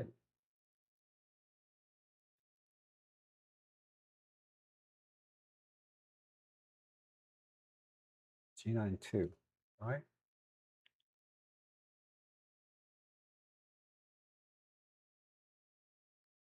So let's see, the used ones are 1200. So where's the on off button? Oh, it's right there. Oh, that's smart. That's pretty good. Yeah, Ohm systems could do that, but their legacy is to have that on off switch on the left side, like on their original film cameras. And Linda says, problem is when I'm out with my dog on a leash, I need one hand operation, so on off to the left is bad. Yes. Yeah, it's definitely a workflow issue for a lot of people, right? That's a great example. They can leave them on off switch where it is and add an accessory switch around the shutter button and use it for whatever you want to use it for. Yes. So I wonder if they could actually, let me look at the front of this G9 Mark II.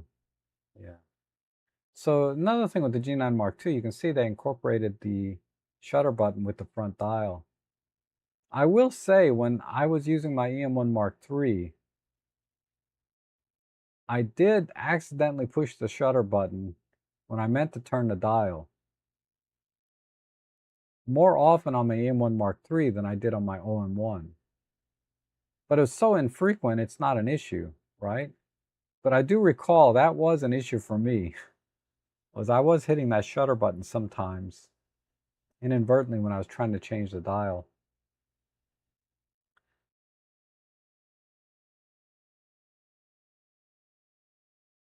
And Eric is here, good to see you, or I'm sorry, Intrigue is here.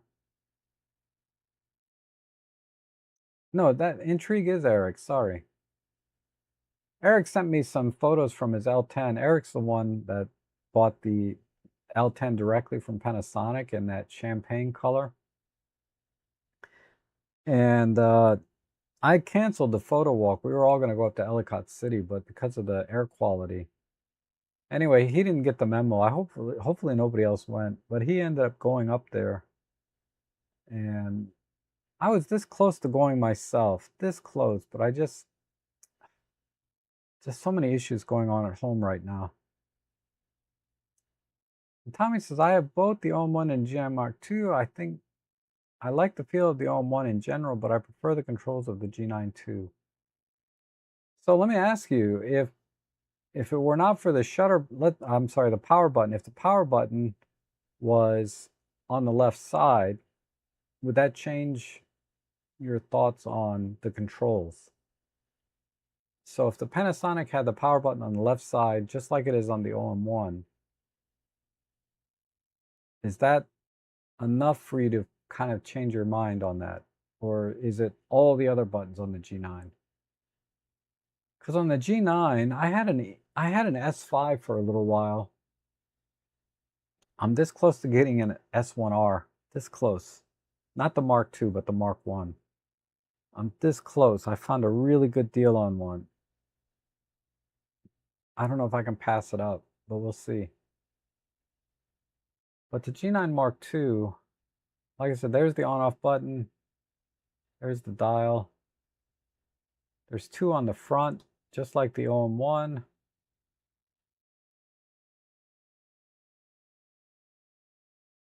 It's very similar except for this wheel to the OM1. So this is another significant difference. This wheel on the back. And then these three on top and a big shutter. Yeah, I see it. I can see where you would, even if it were not for this shutter button, I could see where you would prefer this style. My Fuji is a little bit like that, but the buttons are arranged, vertically instead of horizontally.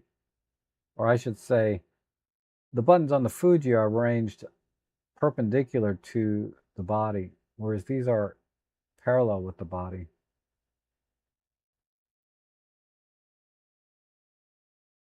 But okay. And good morning, Butters Gator. Good to see you. And yes, yes, yes. Should add an LFN around the shutter release button, and then you can use it for on-off switch if you want to. Well, LFN are for buttons on the lens, if I recall correctly. So you're just saying add a function button in general.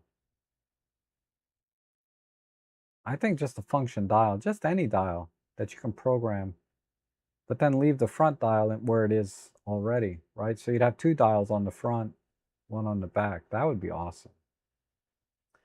Man, if they put a dial around the shutter and kept the front dial and had the rear dial, that would be crazy. And let's see. Tommy says, I love the feel and body grip of the OM1, but I was able to do more customizing of the G9 controls, which made it easier for me to use. I can see that. The OM1, definitely ergonomically, I like the feel of that better compared to, say, my S5 when I had it, which is probably not too dissimilar from the G9. The G9 is more of a boxy feel to it, right? Whereas the OM1 is a little bit more form-fitted.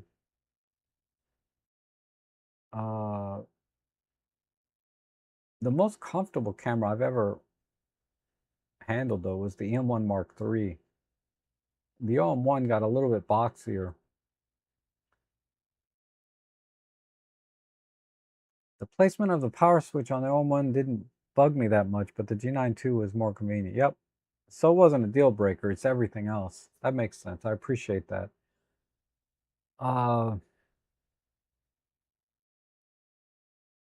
But this brings up a broader point in that camera ergonomics, a very personal choice, obviously, and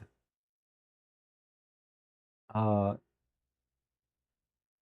also a compromise, right? Like well, I don't need to pull it out, but like my OM3, right? Or the CM5 Mark II. Lots of buttons and controls on this one, man. It's like crazy how many buttons and controls they have on this. A little bit of compromise, right, in ergonomics. Fortunately, I have small hands, but I can see people with bigger hands taking a little longer to get used to the ergonomics of this, right? And the OM3 certainly, or like the Nikon ZF. Nikon ZF, a lot of people have a hard time with the ergonomics.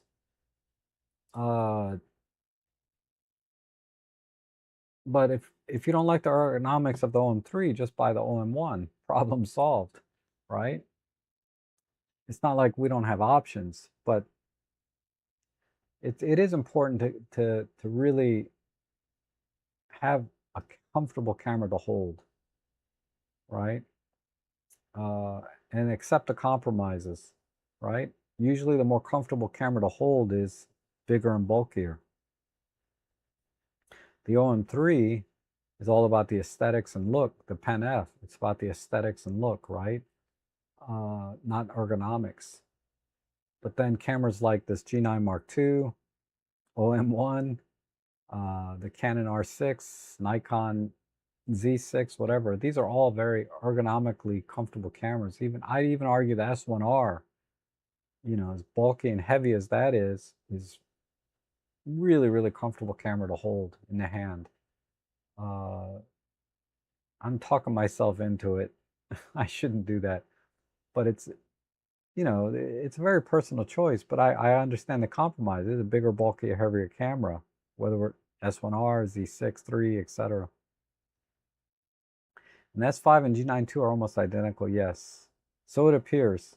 I've never held a G9 Mark II, but just looking at the pictures, it looks identical. And hoping Nikon does retro something RF style. They have a ZF. Oh, RF rangefinder style. Yeah, that would be cool. They have a ZR, right? The Nikon ZR is kind of a rangefinder-ish style body, but no EVF.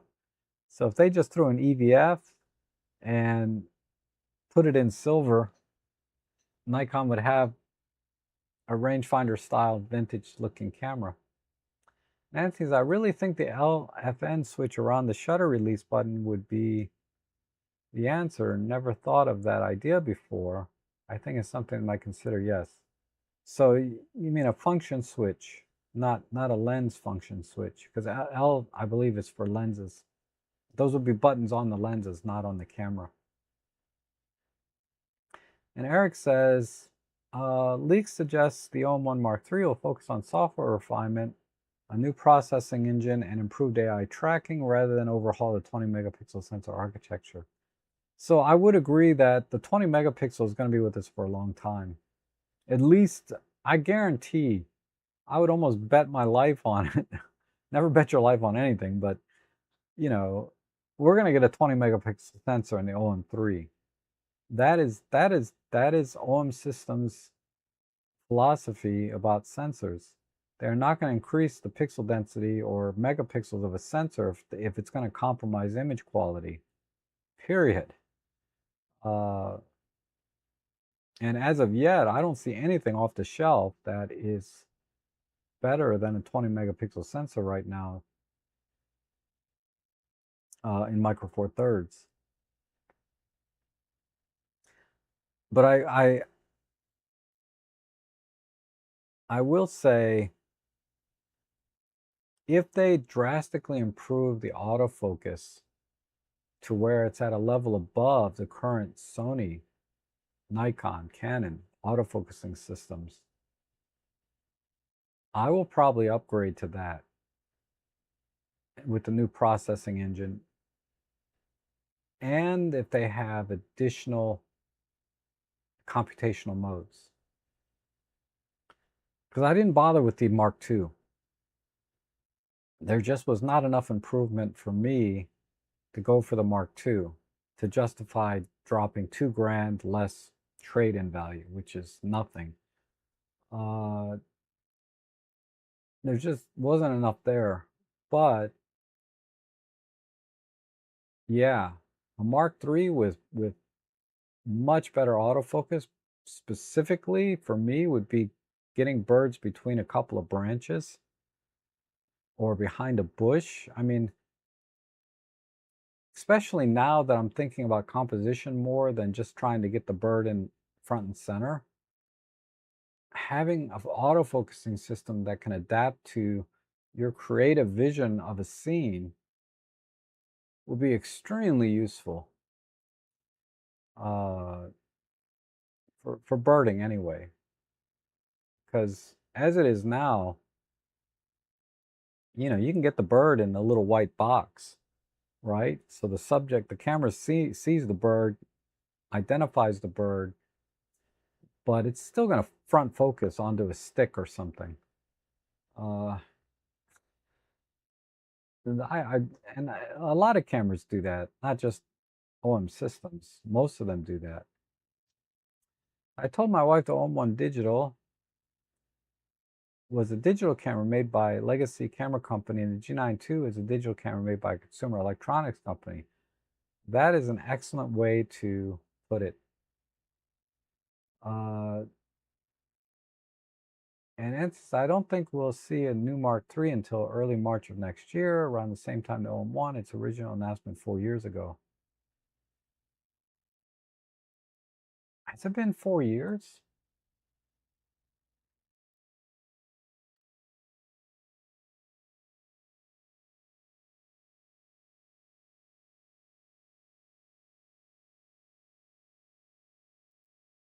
February of 2022. So 4 years. Announced in February 2022. So you're talking about 5 years. If we're talking about next year, it'll be 5 years from the original. When was the Mark II released? February of 2024. So it's only been 2 years for the Mark II. So we might be waiting. So it's 2 years between the two. So yeah, maybe February next year. That makes sense. That makes sense. And Enrique says, better late than never. Hello from Fort Lauderdale. I'm still waiting to see what the XT6 bring to the table so that I can upgrade from the XT4. That's right. XT6 is what, September? Is that what they're talking about? And I have an OM3 with grip. I recently held some Sonys and Nikon and found that I had a hard time moving all the dials and reaching buttons one-handed, whereas easy on my OM3, yes. So yeah, the OM3 is physically smaller camera. So if you have smaller hands, you're still gonna be able to reach everything. Whereas on a bigger camera, yeah, like on my Fuji, it's a bigger camera. I have to release my grip to get to the buttons. You know, like this camera, like I don't have to release my grip to reach any of the buttons. But like on my Fuji, I have to release my grip a little bit to be able to reach over. And that's true for a lot of cameras for me. And let's see. Now the 20 megapixel sensor is fine. For 4/3 it works. I agree. And I'm keeping my fingers crossed that OM system engineers and designers are listening to your YouTube channel and really listening to their customers' wants and needs. Uh, I assume they do, but I think ultimately they have a marketing firm that does research for them. Or, oh, excuse me. Boy, that just came out of nowhere. They have a marketing team or a marketing firm that they hire that does all of that research. Because I doubt OM System listens directly. I know they take a lot of feedback from like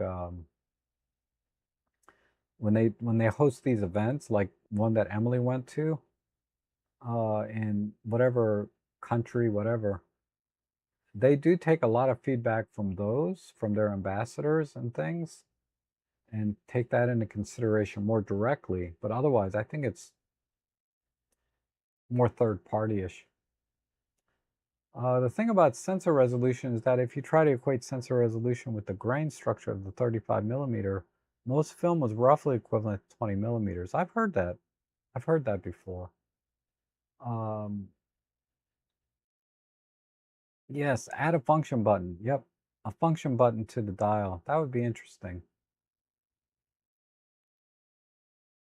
Like, if they just made an on-off switch style button, but just made it a function button instead of an on-off switch, then they'd be able to keep their legacy on-off power over here and just add a function switch to the dial. I'm sorry, a function switch to the button and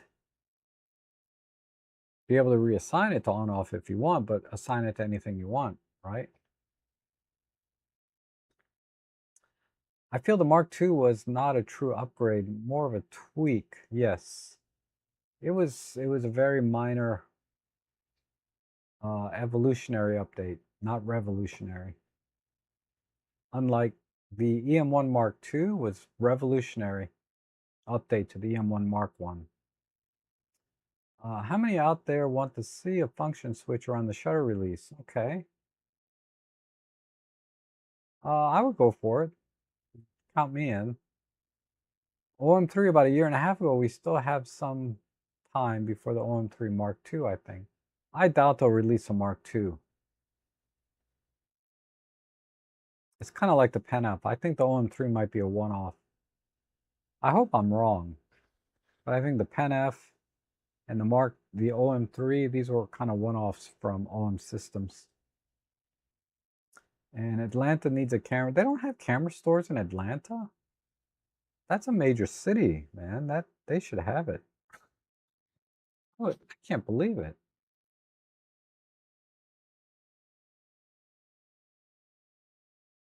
I mean, maybe they have a camera store and it really sucks, so it doesn't count, right? So Atlanta, Georgia.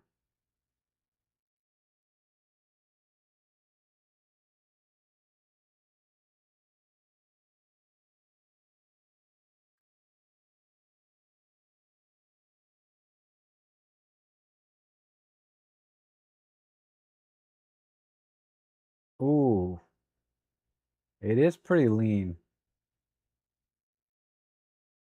So I'm just looking at this. So wing camera.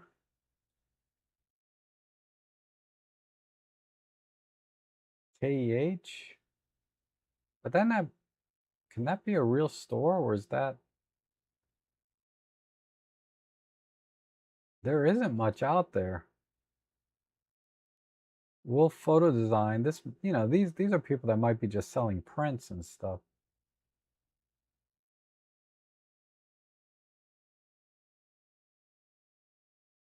Yeah, it's pretty lean. This is the only one. And yeah, this is like not even a, this is like a,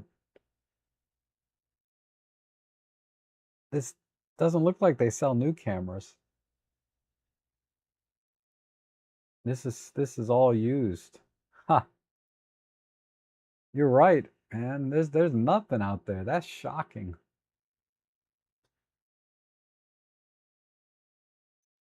And I would like a Panasonic to make a G100 Mark II and really doll it up quite a bit. They could. They need to put phase detect in it, obviously.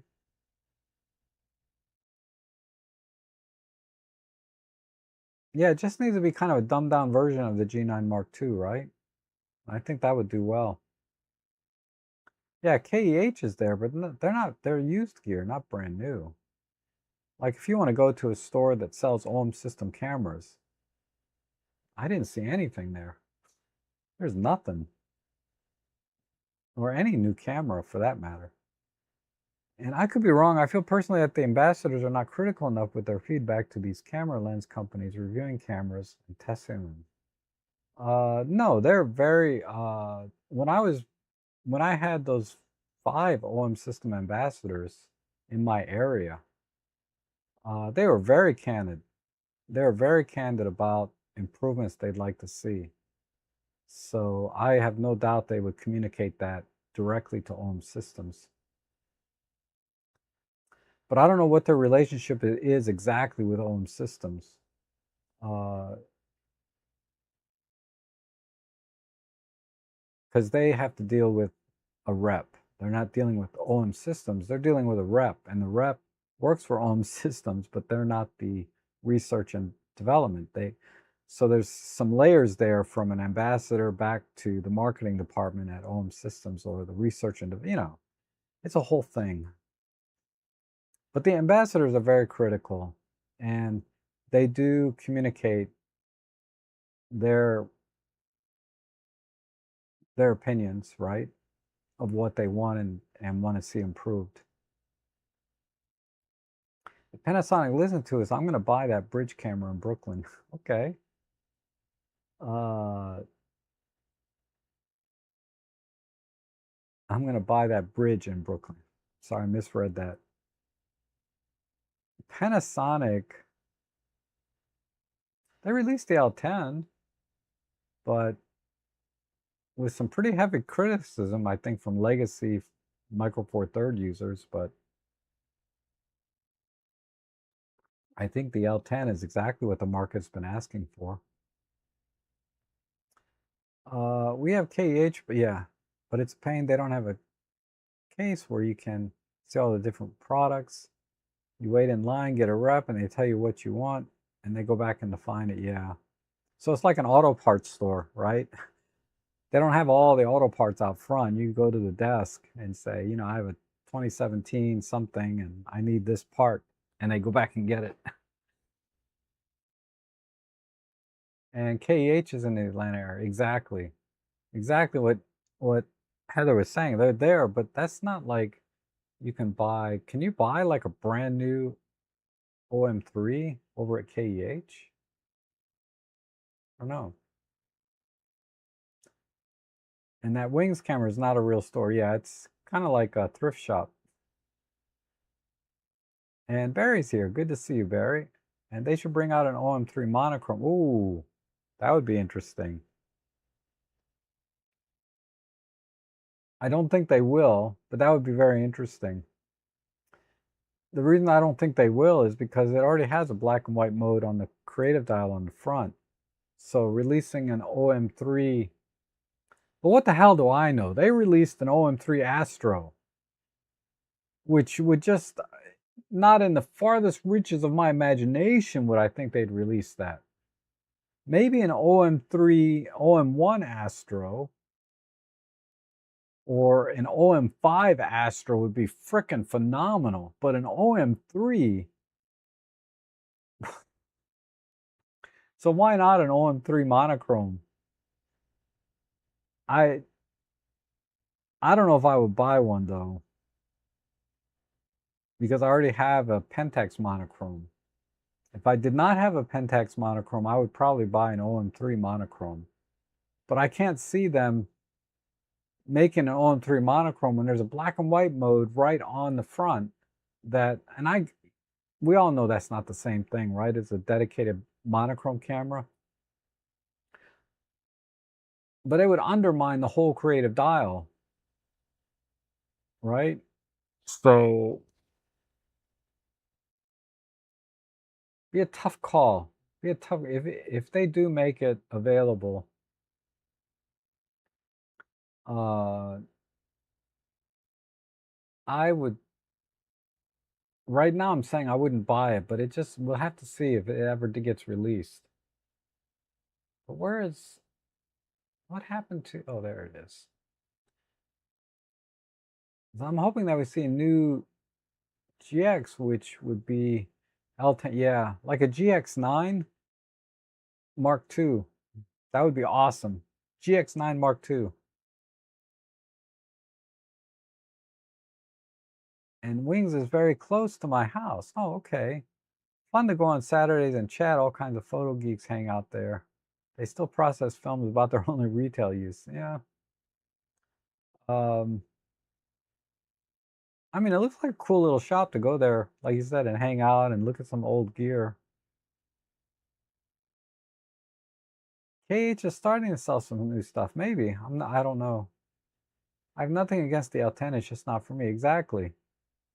Uh, and that's all that needs to be said, right? Why all of this hate that I saw online for this camera? You just say it's not for me. It's okay, just like Linda did. It's okay if it's not for you. You know what I mean? Why all this hate that we got that you saw on when it was released? I mean, I think part of it was Newton's law, right? For every action, there's an equal and opposite reaction. So there was so much hype when they released this camera from everyone that got one. You got this opposite reaction from our legacy users, I think. And I say by legacy, I mean people that, you know, have been shooting Panasonic a long time and have been hammering for something new, and this was not it, clearly. But I think for the vast majority of people, the L10 is really, really hits the nail on the head. I think it's going to be a bullseye and do really well in the market. I mean, the pre-sales apparently are very good. But I think it's really the right camera at the right time for Panasonic. So I'm excited to get mine if it ever comes in. When it comes in, if it comes in on a Saturday or Sunday, I'll show you everything that came in the box with it because I don't think I could hold myself back to do an unboxing for a live stream. But I'll show it to you guys when it comes in, but it just hasn't come in yet. No, you can't buy a new camera at KEH. They have a few new accessory items like bags and batteries and straps. So that's like the candy aisle at the grocery store, right? Just trying to make a couple extra bucks off you before you leave. And also not necessarily what most of us have been asking for exactly. So Linda's definitely in probably a legacy Micro Four Thirds shooter, if not Panasonic. I don't know any Panasonic person that was asking for that camera. I totally get that. They were asking for a GX9 Mark II or GX85 Mark II, something like along those lines, right? Not like an oversized LX100.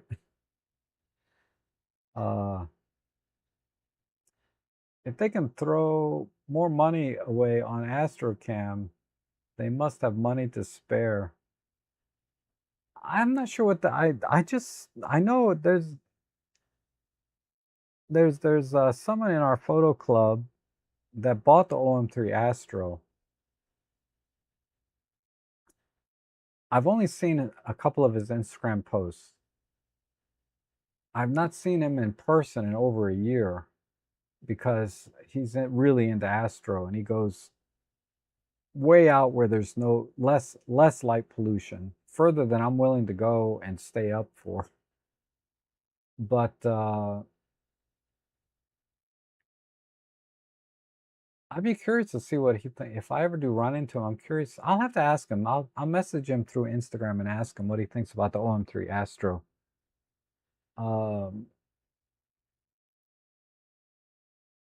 But I don't think OM System had to spend too much money on an OM3 Astro version.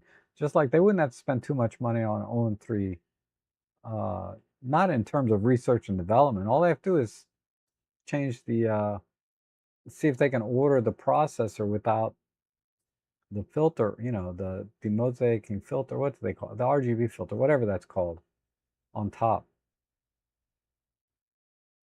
Like the K3 Mark III and the K3 Mark III monochrome. They're virtually identical. Penny does tend to listen more than most. It takes time to produce the equipment. Oh, okay. So Eric would know. Eric is a legacy Panasonic shooter, but also bought the L10. So if you're still here, Eric, tell us your first impression of the L10, because I know you're a legacy Panasonic user.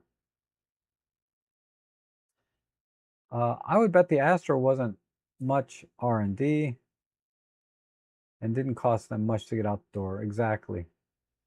So my desire for small EDC compacts and smaller MFT cameras may be niche, but no more niche than a monochrome camera. Exactly. So yeah, what do you think, Linda, about a GX9 Mark II? So basically, a G9 Mark II and a G9. Is it a GX9? I'm getting confused. Panasonic GX9. Yes, GX9. So this guy. Wow, 500 bucks. Okay. But it's got this dent on the front. Imagine this camera with basically G9 Mark II technology. I understand they'll have to scale it back a little bit, right? Because of the size, they'll have to scale back some things. I think that would do a phenomenal. That would really do phenomenal with every user, whether they're new to the market, they're legacy shooters, or people like me that are enthusiasts that have been waiting for a Pen F Mark II, which is never going to happen. And Whiplash says, I guess I want an OM5 with modern processor and add track. Yes. Let me tell you something. If OM System listens to these streams at all, if there's one thing they need to do is really up the game on the OM5 Mark III. Okay? That thing needs to be OM1 tech. It needs to be OM1 tech. Again, scale it back to whatever you need to because of the size, because size and battery are definitely going to be handicaps to all of the technology we find in an OM1.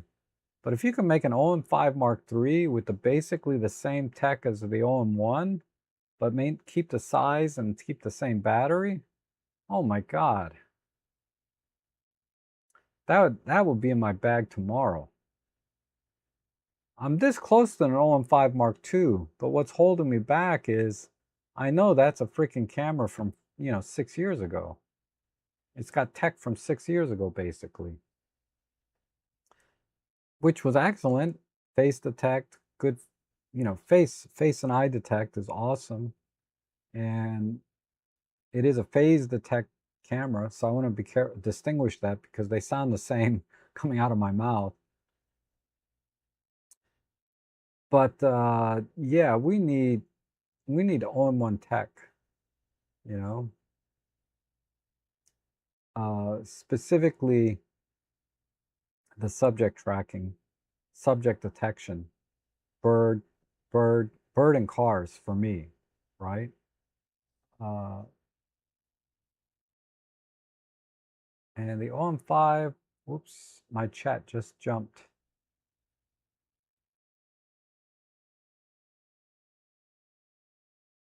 And the OM5 will be lighter and maybe even a bit smaller than a GX10. Maybe, yeah, they're pretty much the same though. And Rob, there may be some confusion as the L10 review wave was also the time when some of us got a bit delusioned with some camera channels, so that criticism get mixed up with the L10 criticism.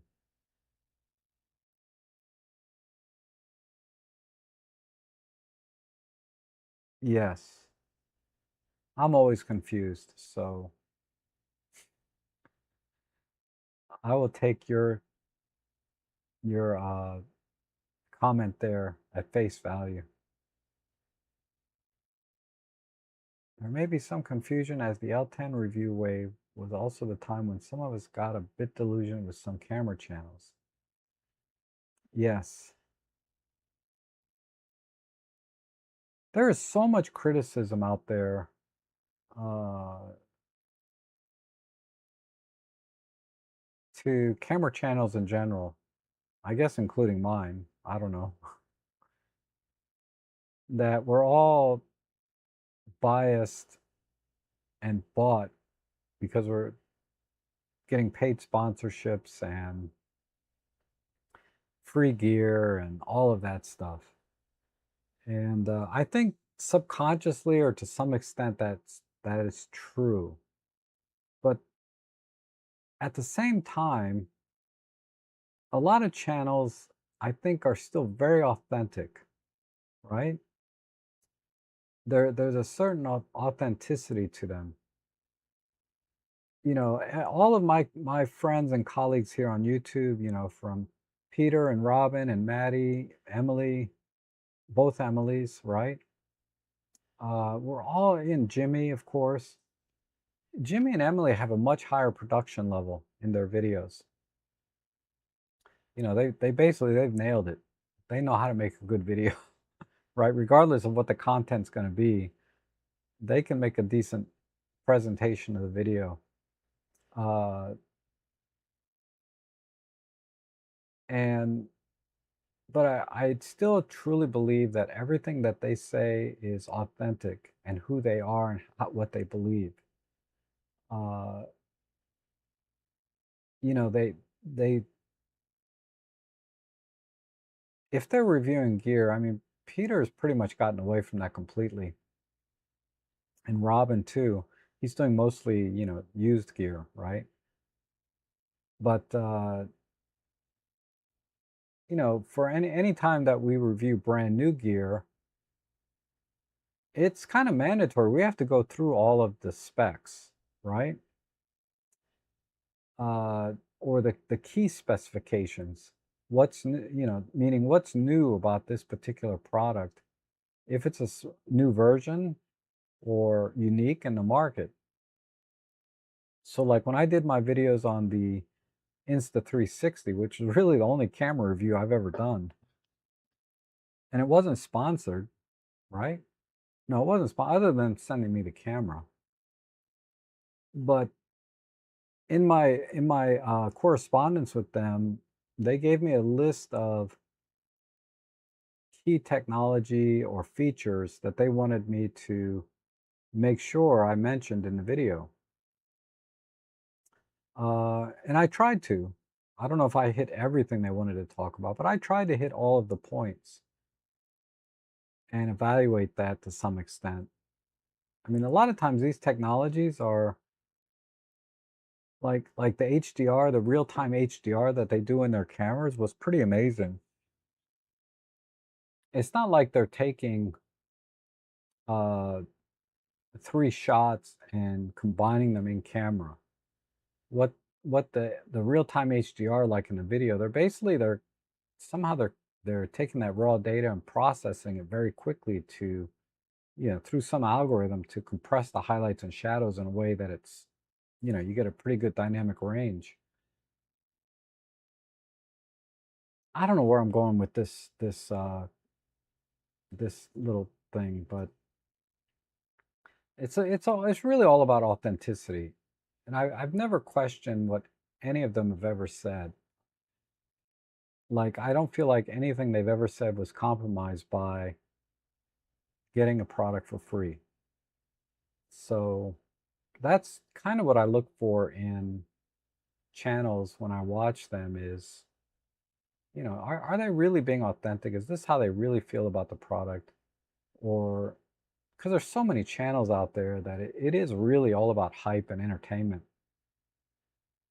or entertainment. I shouldn't say and entertainment, because some channels are hype and not very entertaining, and other channels are very entertaining, but there's not really much there to grab onto or learn from. Uh, anyway, I don't know where I was going with that. What was the expectation around the L10? What problem was it solving? So that's a really good question. It doesn't solve any problem, uh, but what it is a camera. I would say it's an option for people that may have been shopping other compact camera systems, because there's certainly a lot of demand for, like, in this particular segment, which is street photography. There's a lot of demand for like a GR3, but or the Ricoh GR4, the little GR thing. No EVF. So the L10 solves that problem. Compromise being it's a bigger camera, substantially so. So, uh, what's the other one? The Leica Q3, right? That's another kind of all-in-one compact. We'll throw in the GR100, the GFX 100, the Leica Q3, and the new Sony RX1 Mark III. Those are all certainly very capable cameras, but the L10 solves the problem of cost. The L10 is not outrageously expensive. So it solves that, right? So these are the problems that the L10 solves in that particular market. It's not that expensive relative to what else is out there. It has an EVF, which the GR does not. What else is out there that would be like a fixed lens camera? The X100. That thing is quite a bit more expensive, like $600 more expensive, right? It's selling for over $2,000. So again, I think, and it has a fixed focal length. So the L10 solves that problem with the variable zoom. So the L10 is cheaper, has a variable fast zoom that is better. So that those are two key points better than, in my opinion, the X100 series. So it's really a very unique camera in the market right now. And that's why I think it's selling so well, is because you do have that zoom. Now, another competitor to some extent would be, since I'm not putting sensor size in the mix, let's say that can be anything. Another really good competitor is from Sony, the RX1. What is it called? Anyway, they have an R something compact camera with a 1-inch sensor. Maybe it's the R1, right? They also have the ZV series, right? The ZV1. These are two 1-inch sensor cameras that are at a lower price point. And what problem does it solve? So certainly the ZV1, no EVF, lower image quality because of the 1-inch sensor. Over the R camera, what is it? The R, I can't remember the name of it. Anyway, it's up to a Mark 7, the R Mark 7, I'll call it, the 1-inch sensor compact. That camera is, God, feels like a dinosaur. Still very capable, but maybe harder to get. I don't know. Those two cameras are very competitive. But the LX10 or the L10 is definitely going to have much better image quality, better video specs, definitely. But that's a tough call because the RX1, whatever that thing is, the Mark 7, has a bigger zoom range, a little slower aperture, but fits in your shirt pocket right here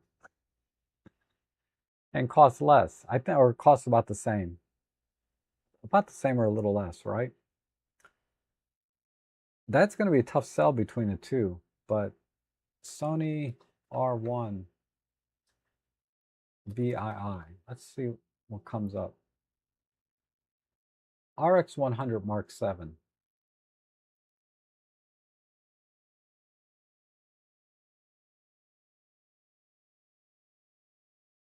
So it's just basically the same price brand new.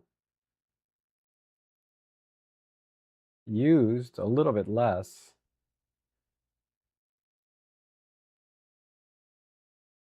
So yeah, that to me is probably, if that thing was a little bit updated, that would be its biggest competitor.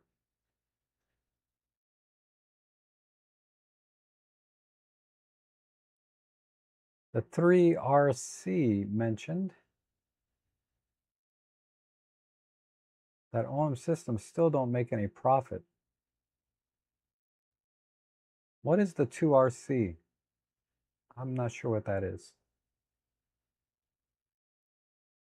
And Eric is here. I think the anger for the L10 videos came off as door-to-door salesman. After Leica, I've concluded that you can use any new camera and get the same image.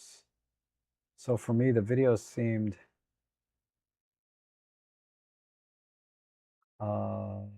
there's more here. Seemed like they wanted your money, and FOMO versus good, bad camera. I'm founded, but felt that way. Yes. Yeah, I mean, it's just like the R10 Mark 5 just came out. You know, the bridge camera from Sony.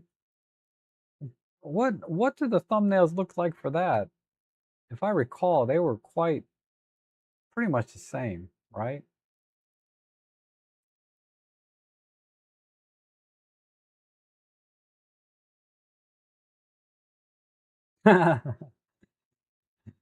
Camera conspiracies. They ruined it. Okay, so yeah, Sony, yeah, Tony Northrup, of course. I just I just have to shake my head at that thumbnail.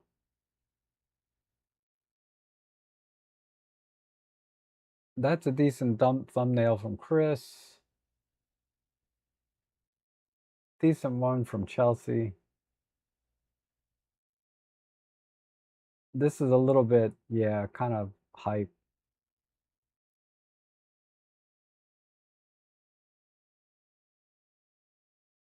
You know, for the most part, though,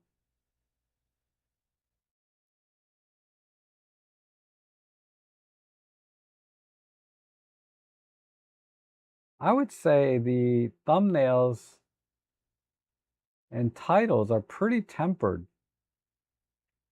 I mean, there's probably about a third of them that are kind of hypey. But then when you look at the Lumix L10, that's, you know, Marcus Picks, he's the best thing that's happened to YouTube. And Jimmy's, there's our girl Emily. So this compact has everything. Better than I thought. My forever camera. Come on, Emily. I know she believes that with all her heart, though, when she said that. And look at that smile. God, she has a gorgeous smile. Okay, look at Chris. Panasonic finally did it. And oh yeah, Marlene. I keep forgetting to mention Marlene. Big smile on Marlene's face. Hugh. I can only take a little bit of Hugh. I mean, he's a great channel and everything, but I just don't, I just cannot, I just don't jive with his delivery so much. But hold that thought, okay? Uh, the Lumix L10, 30,000 images later.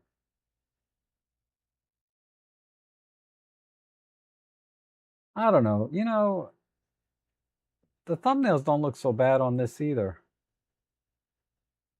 Honestly, when I go through them. I think Emily said it right. It's a little bit overreaction.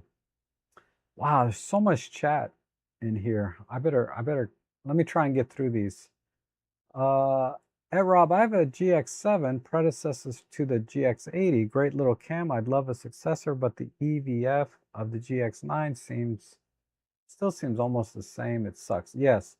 So the GX9 had the same EVF as like my LX100 Mark II, which is that sort of a sampling thing. I don't have a problem with it. I didn't have the problem with the tearing, but I know a lot of people do. For whatever reason, my eyes weren't sensitive to it. Of course, my eyes are dying. I can hardly see anything now, but uh, they need to fix the EVF. Yeah, it needs to be an OLED EVF like they did with the Deluxe 8, uh, which we all know is a Panasonic. But the Leica Deluxe 8 has an OLED EVF in it, which is really good. Also, the GX9 is quite a bit heavier. Is it really? I noticed it was a little bigger. Other than that, I'm all for it, but maybe make a tad lighter again and do a better EVF. So yeah, better EVF. I think the weight's going to have to stay the same though, because they're going to have to cram more tech into it, right? It'd probably be a little bit heavier. An OM5 Mark III, all dolled up, would even grab my attention, yes. I'm thinking about getting a used M5 Mark III, but they're still around at 555 euros. Such old tech, much more at MPB, I guess. Yeah, I would not recommend an EM5 Mark III. I would just buy the OM5 Mark One. Between the two, because there's not that much price difference, if any. So get the OM5 Mark One over the EM5 Mark III. The OM5 Mark One is actually, I don't know why it's understated, but it's a pretty big improvement over the EM5 Mark III in terms of the face detect autofocus and the overall responsiveness of the handling and the focusing. It's a much better camera. Now from the OM5 Mark I to the Mark II, you know, it's not that much difference. But definitely the OM5 Mark I was, in my opinion, a decent update. A decent update. And Linda said, no, Rob, not yours. Let's not get into it. We all have our own red lines. I just follow channels I like and trust, and the rest I've unfollowed. Yep. Well, I'm grateful you're still here with me, as all of you. I'm so grateful for my viewers that come and hang out with me every week. Because otherwise, I'd probably get a day job and be miserable. I could be wrong, but I do not think they sell a lot of Astro cameras. I think they would sell more monochrome if such one existed. I would not be surprised, but they'd have to redo the mode dial on the front, the creative dial on the front. Bless your heart, thank you. And thought something about the L10 channels was an extra notch over the top. Yeah, yeah. Either that, or I think Panasonic users are definitely, and Micro Four Third users in general, are a little more involved with their cameras, or what's another way to put it? More passionate about their cameras than other camera systems. Fuji may be close, right? But definitely, you go into the full frame world. Every other video is about how I switch from Canon to Nikon, how I switch from Nikon to Sony, and back, and vice versa. There's no brand loyalty. There's no passion for the brand itself. As opposed to like Panasonic and OM Systems, Olympus, we are passionate about our cameras and our brand. We're fans, right? So I think that's part of why there was a little bit more emotional backlash. Not backlash, not the right word, but we were a little more emotional about the release of the L10 than other camera systems might be. Fuji just throws mud at the wall and sees what sticks, right? With their camera releases, uh, they just put everything out. But I think they have a very passionate user base as well, but more about the color science and the film simulations, and they're passionate about their camera system and their brand in other ways, right? Equally so, but different. OM Systems and Panasonic users, we are passionate about our brand because we really appreciate the technology that they put into their cameras, the thought that they put into the layout, the ergonomics, the build quality, everything. We're very passionate about the brand, right? Yeah, love them all. Yeah, they are all awesome. And I think wait a little bit and watch for longer term reviews. Maybe. I mean, honestly, the L10 is a known quantity. It's basically a GH7 that's been, you know, tempered down a bit because of the size. So I don't think a long-term review is going to make much difference than the reviews we got so far. If it was an all-new technology, like Anthony was talking about, a Folic, Fobian, whatever that processor was, Phalange. You guys watch Friends? Some kind of Phalange processor. Uh, then maybe a longer-term review would make sense. But not on something like an L10. You don't need a long-term review. The lens is a known quantity. It's been out since the LX100 Mark I from 10 years ago. The technology in the L10 is the same as the GH7. The LUTs and all the other things people talk about, the customized LUTs, the new app, all of that has been out with Panasonic for years now. Well, a couple of years anyway. So there's nothing really new about the L10 that I think a long-term review would flush out, right? It's already been flushed out, everything you want to know about that camera, aside from maybe the dust that can get inside. Just have to live with that if that happens. But yeah, what can a long-term review potentially flush out, right? Because like if they come out with this new not processor, but new sensor, this Foveon Phalange thing, then uh, yeah, initial reviews might be fantastic, but then long term people might start finding problems. Then a long term review makes sense, but not on an L10. Okay, when I'm out with Atlantic salmon fishing, I would not mind having a TG Tough type camera if it had a 1-inch sensor or even a Micro Four Thirds sensor for better image quality.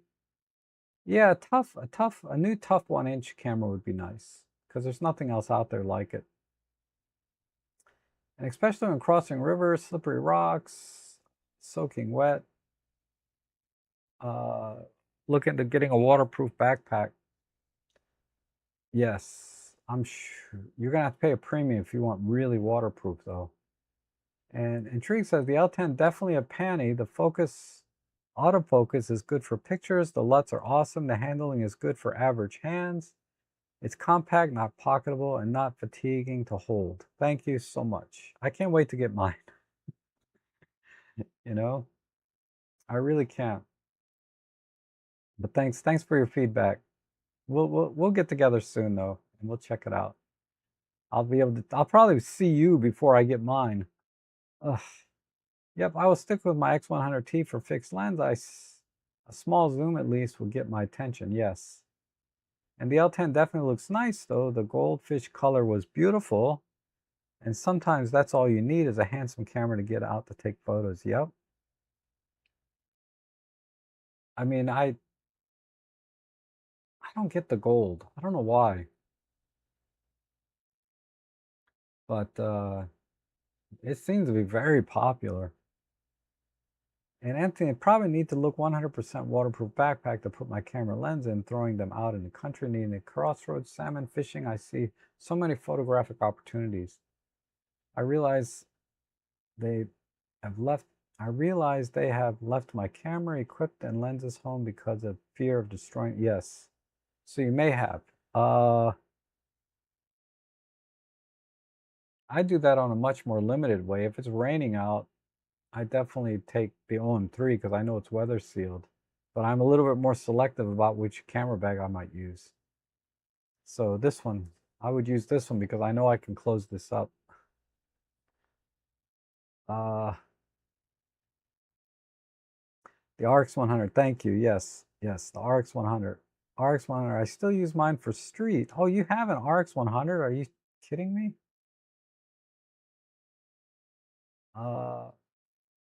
Now probably be the L10, yep. And the 2RC means, if I recall correctly, oh, okay. I'm not good with acronyms and shorthand or these, yeah, acronyms. I'm terrible at it.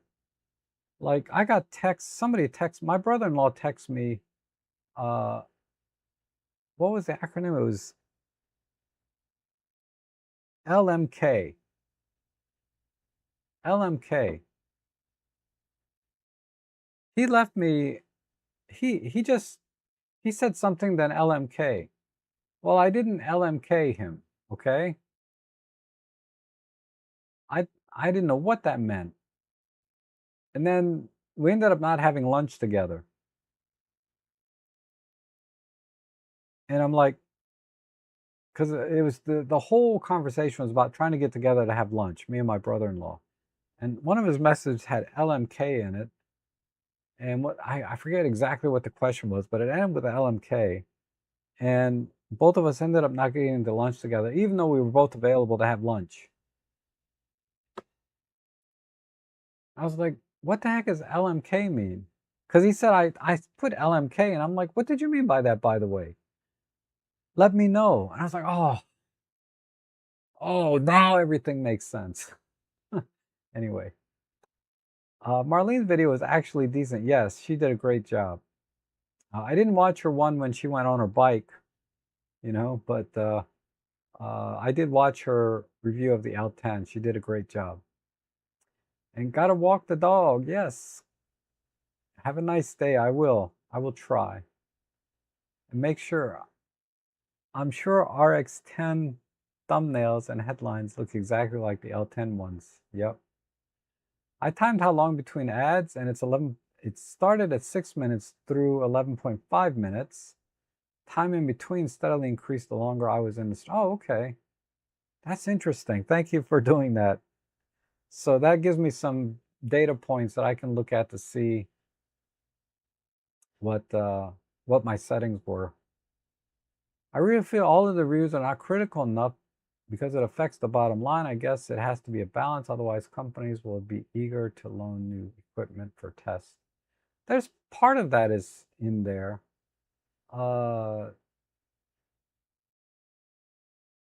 there's some of that in there, but you have to be fair in the sense that you didn't have the camera a very long time. So how critical can you be? And then you also have to look at the price point, because I reviewed my share of lenses, uh, and I was not critical on too many of them. I would mention its weaknesses, but you have to be fair. The price point is like $100, $200. I mean, how critical can you be? Now, on a camera, when you've only had a camera for a week or 2 weeks, you cannot be too critical, right? Because you haven't had a chance to explore everything good and bad about the camera. Like, people are right away, like, okay, the OM3 is a good example.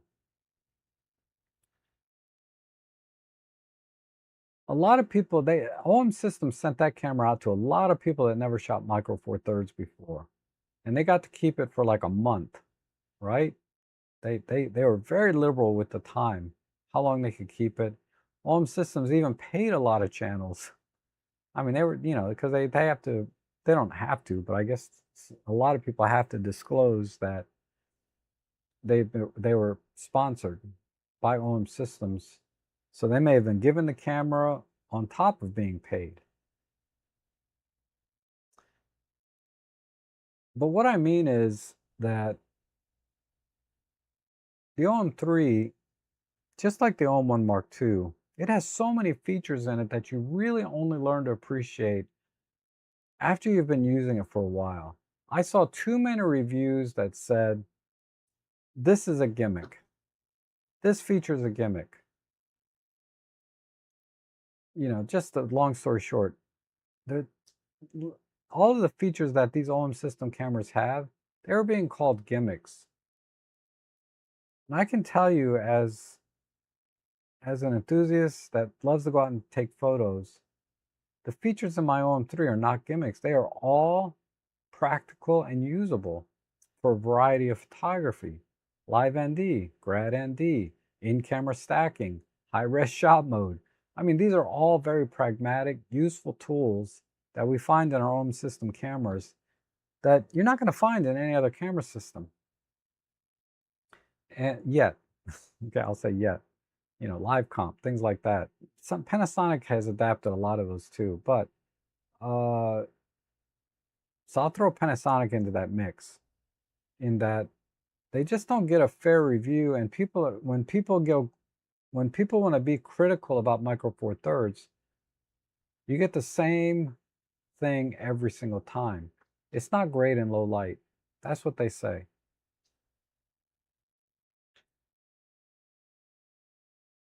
Which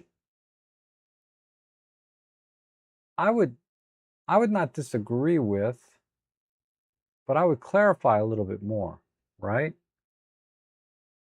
To see the difference in noise, you really have to do things like some channels have done, I forget their name, where they compared like a Nikon Z8 or Z9 to the OM1 Mark II directly for birding and wildlife. And they compared the noise. There was not that much difference. Not enough to where one is that it's a deal breaker. Like, you would not say, I'm not buying the OM1 because look at the noise at ISO 10,000. That was not the case for every video I've seen about comparing full frame cameras to Micro Four Thirds when it comes to birding and wildlife. But when you watch these little short videos where they get the camera for a couple of weeks, a month, they don't get into all of the tools that our cameras have to offer that I use all the time and find very useful, and why I'm still a big fan of the OM system cameras. Because trust me, if I picked up an OM3, or let's say OM system releases a new camera and stripped it of all the computational features, that camera would suck. No, there would be no reason to buy such a camera. Why would you buy a Micro Four Thirds OM system camera that didn't have all the computational features? That would be a 100% deal breaker for me, right? 100%. I would rather go and buy a Fuji or Nikon or whatever. Anyway, yep, the GX7 is about the only camera I have that I really don't like. It's the EVF, yep. XA, oh, we're back on that. The XA M43. I don't see that happening. I agree. I have the M1 Mark III and the OM5, and I find the OM5 very much improved camera. Thank you for sharing that. The OM5 is really a good camera, but yeah, I know. Yeah, you meant the EM5 Mark III. It is better. It's much snappier. I got a chance to handle one recently, and I was surprised how much better it is overall. And the X10 Mark V or even the previous Mark IV seems to give impressive results, and is certainly an attractive option for aging guy like me who finds lens changing difficult and needs to keep things simple. Yes. So there's definitely a market for it, right? Uh, you know, I have a friend that shoots the Nikon P9000 or some equivalent to the RX. It's a bridge camera with a super zoom, right? She loves that thing, and she's in the same boat. She's older, she's and she doesn't want to change lenses in the field.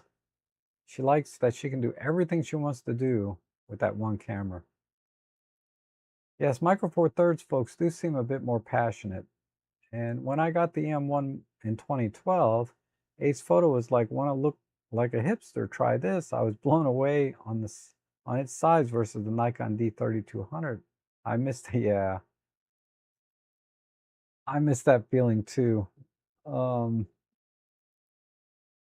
when I got my EM10 Mark II, and I was comparing it against the Fuji X-T10, right, side by side before I bought, but uh, I just loved that camera when I first got it. Hence, this channel, the most views I get on this channel are from the EM10 Mark II videos, believe it or not. Uh, and I've been using the Micro Four Thirds for 21 years, never gave up the system, but have dabbled with other systems along the way. Yep, why not? There's a lot of good cameras out there. I just, I've just come to be passionate and a fanboy of OM systems. What can I say? So I am biased in that sense when I make my purchasing decisions, but I try to be real. I know a 40 megapixel sensor on my Fuji is going to out resolve my OM3. By how much?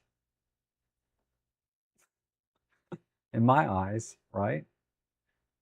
And I have the receipts. Go to my Flickr page.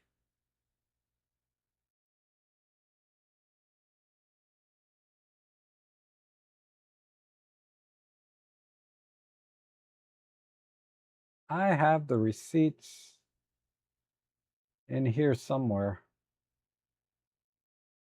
Like, take this for example. If it'll come up. Don't tell me. I'm online. I don't need a hard drive to spin up. Let me go back. Oh, I need to buy a new router.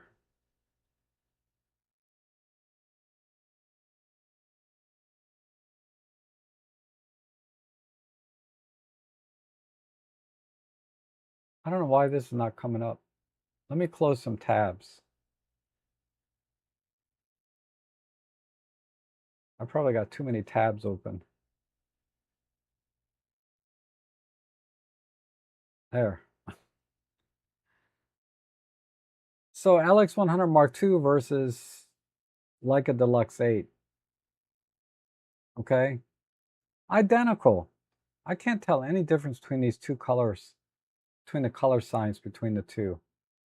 Uh, and then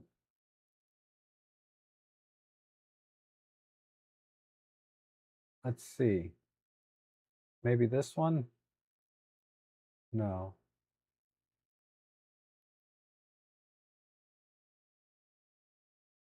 Here's a good one.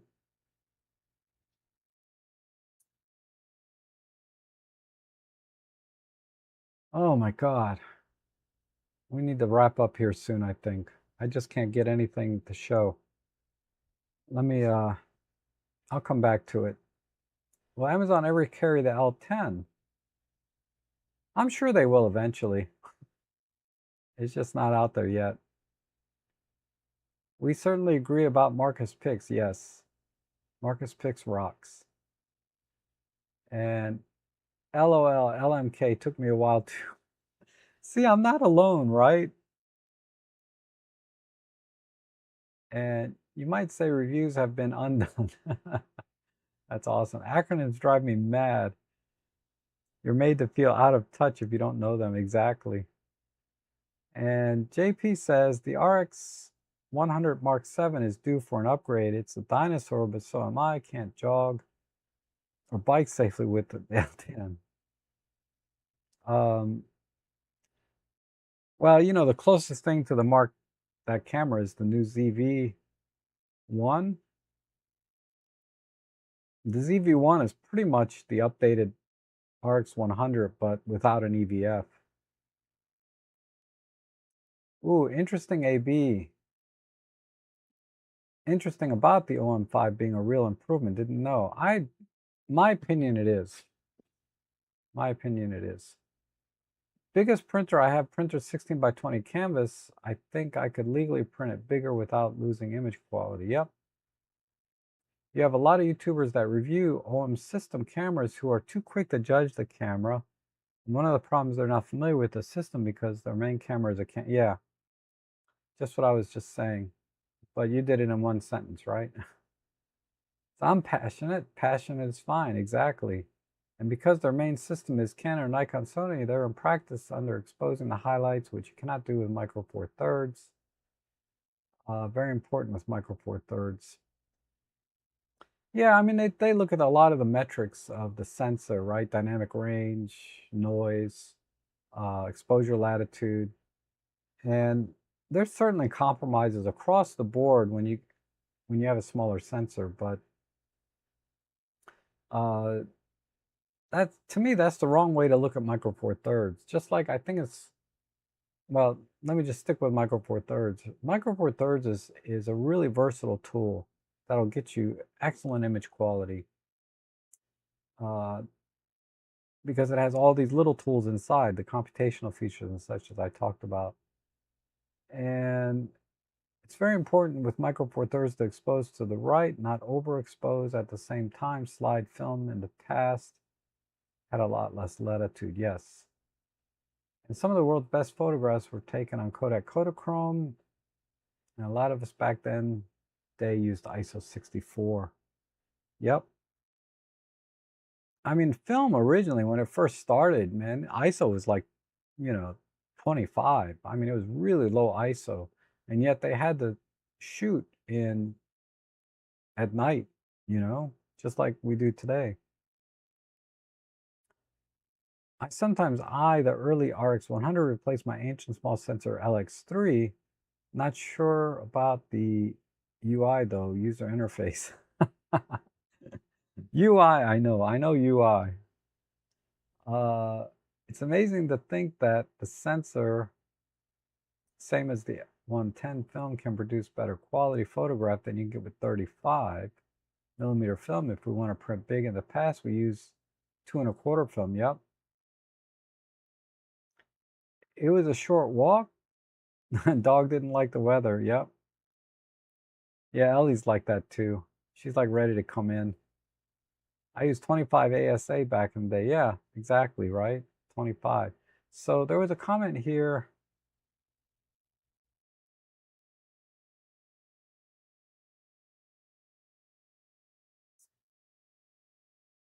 That I wanted to get back to.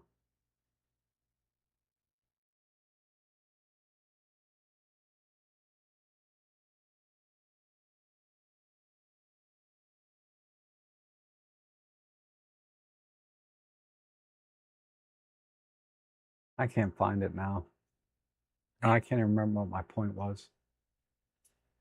But yeah, the EM5 Mark III to the OM5, that's where the improvement is.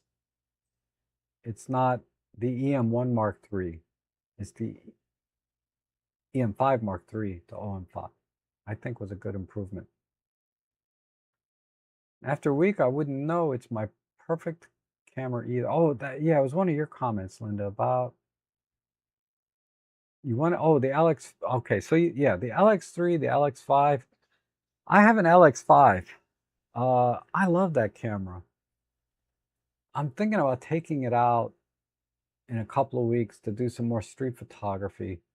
I did some street photos with it uh, last year, I think. But LX, is it the LX-5?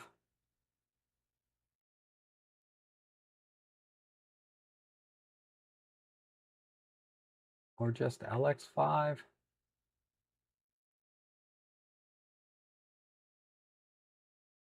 Yeah, I took all these with the LX5. The LX5, actually, you might want to think about buying an LX5 to replace your LX3. The LX5 did have some pretty nice improvements. I can't think of what they are now, but it's why I chose the LX5. It still has the CCD sensor too, just like your LX3, but they did some improvements in the micro lens design or something. Like look at this photo. This is it's got really nice detail, and this is a pano I did. And these are some triptychs. Is that what it's called? Triptychs, where you got 3 in a row? I did some triptychs with it. This is one of my favorite triptychs that I did from that particular photo walk. But it was interesting that, you know, I found a blue van, a blue door, and blue chairs. Well, teal, right? All in the same town and same photo walk. Um, but yeah, LX5, man, that is a fantastic camera. And back in 1970, my first camera was a Kodak Instamatic 126 film camera. I used it for many years until I started using a twin reflex camera. Let me show you a camera I just got. Somebody gave it to me. Hold on.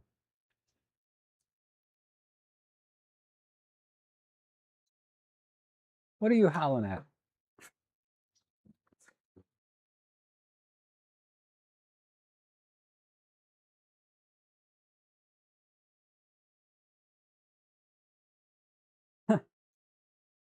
This what the heck is this thing?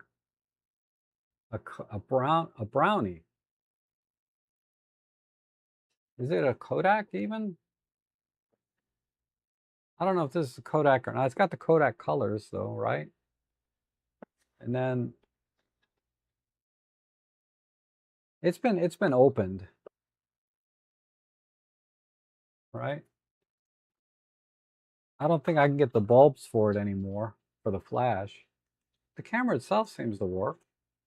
Got a little top down thing. So you can look inside. So what if I put my mouse here? Can you see it? Well, you can see my hand. Isn't that cool? Little twin reflex style. What is that? Oh, that's the film window. But I think this takes standard 35mm film, I think. So it winds here. I don't know what that is. Oh, open. All right. I don't know how to use it. Anyway, kind of cool.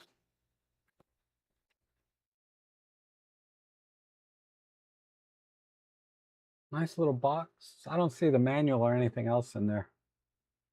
I don't think this is a Kodak though. But it says Brownie. Made in Rochester, New York by Eastman Kodak Company. Oh, it is a Kodak. There it is. It says Kodak product right here. Anyway, another shelf piece.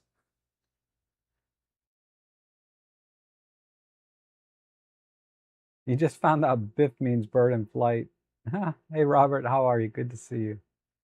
Then he said later in the 80s, main camera system was for many years an OM2 and an OM4T. Oh, nice. The 4 titanium. Uh, and the user had to spend enough time with the camera to learn its functions. For medium format, full frame, micro four thirds, and 1-inch sensor will perform most users. Yes. Definitely have to spend time with a camera system, regardless of what it is, right?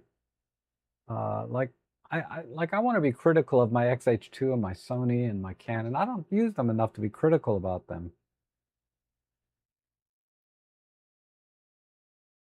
And I've not seen a brownie for years. Very nice, yeah. Still have a duplex codex and a lot of others. Wow. I don't know what to do with this. I was gonna just throw it in the trash, but I have a little bit of shelf space left in my living room, so I just put it in there. But I'm running out of places to put stuff, shelf pieces. Anyhow, I'm going to wrap it up here. So I want to thank everybody for joining me today. It's been great having you all. What a fun discussion today. And I'll be back on Tuesday for some shopping. Pick up this bag if you can. I have check my community page. Go to robtrek.com/deals. All the links are down below if you want to support the channel either through donations or using my affiliate links. All of it is so greatly appreciated. But most of all, I want you guys to have a good day. Try to do that every day. You'll have a good life. Eat healthy and exercise. And I hope to see you guys all again.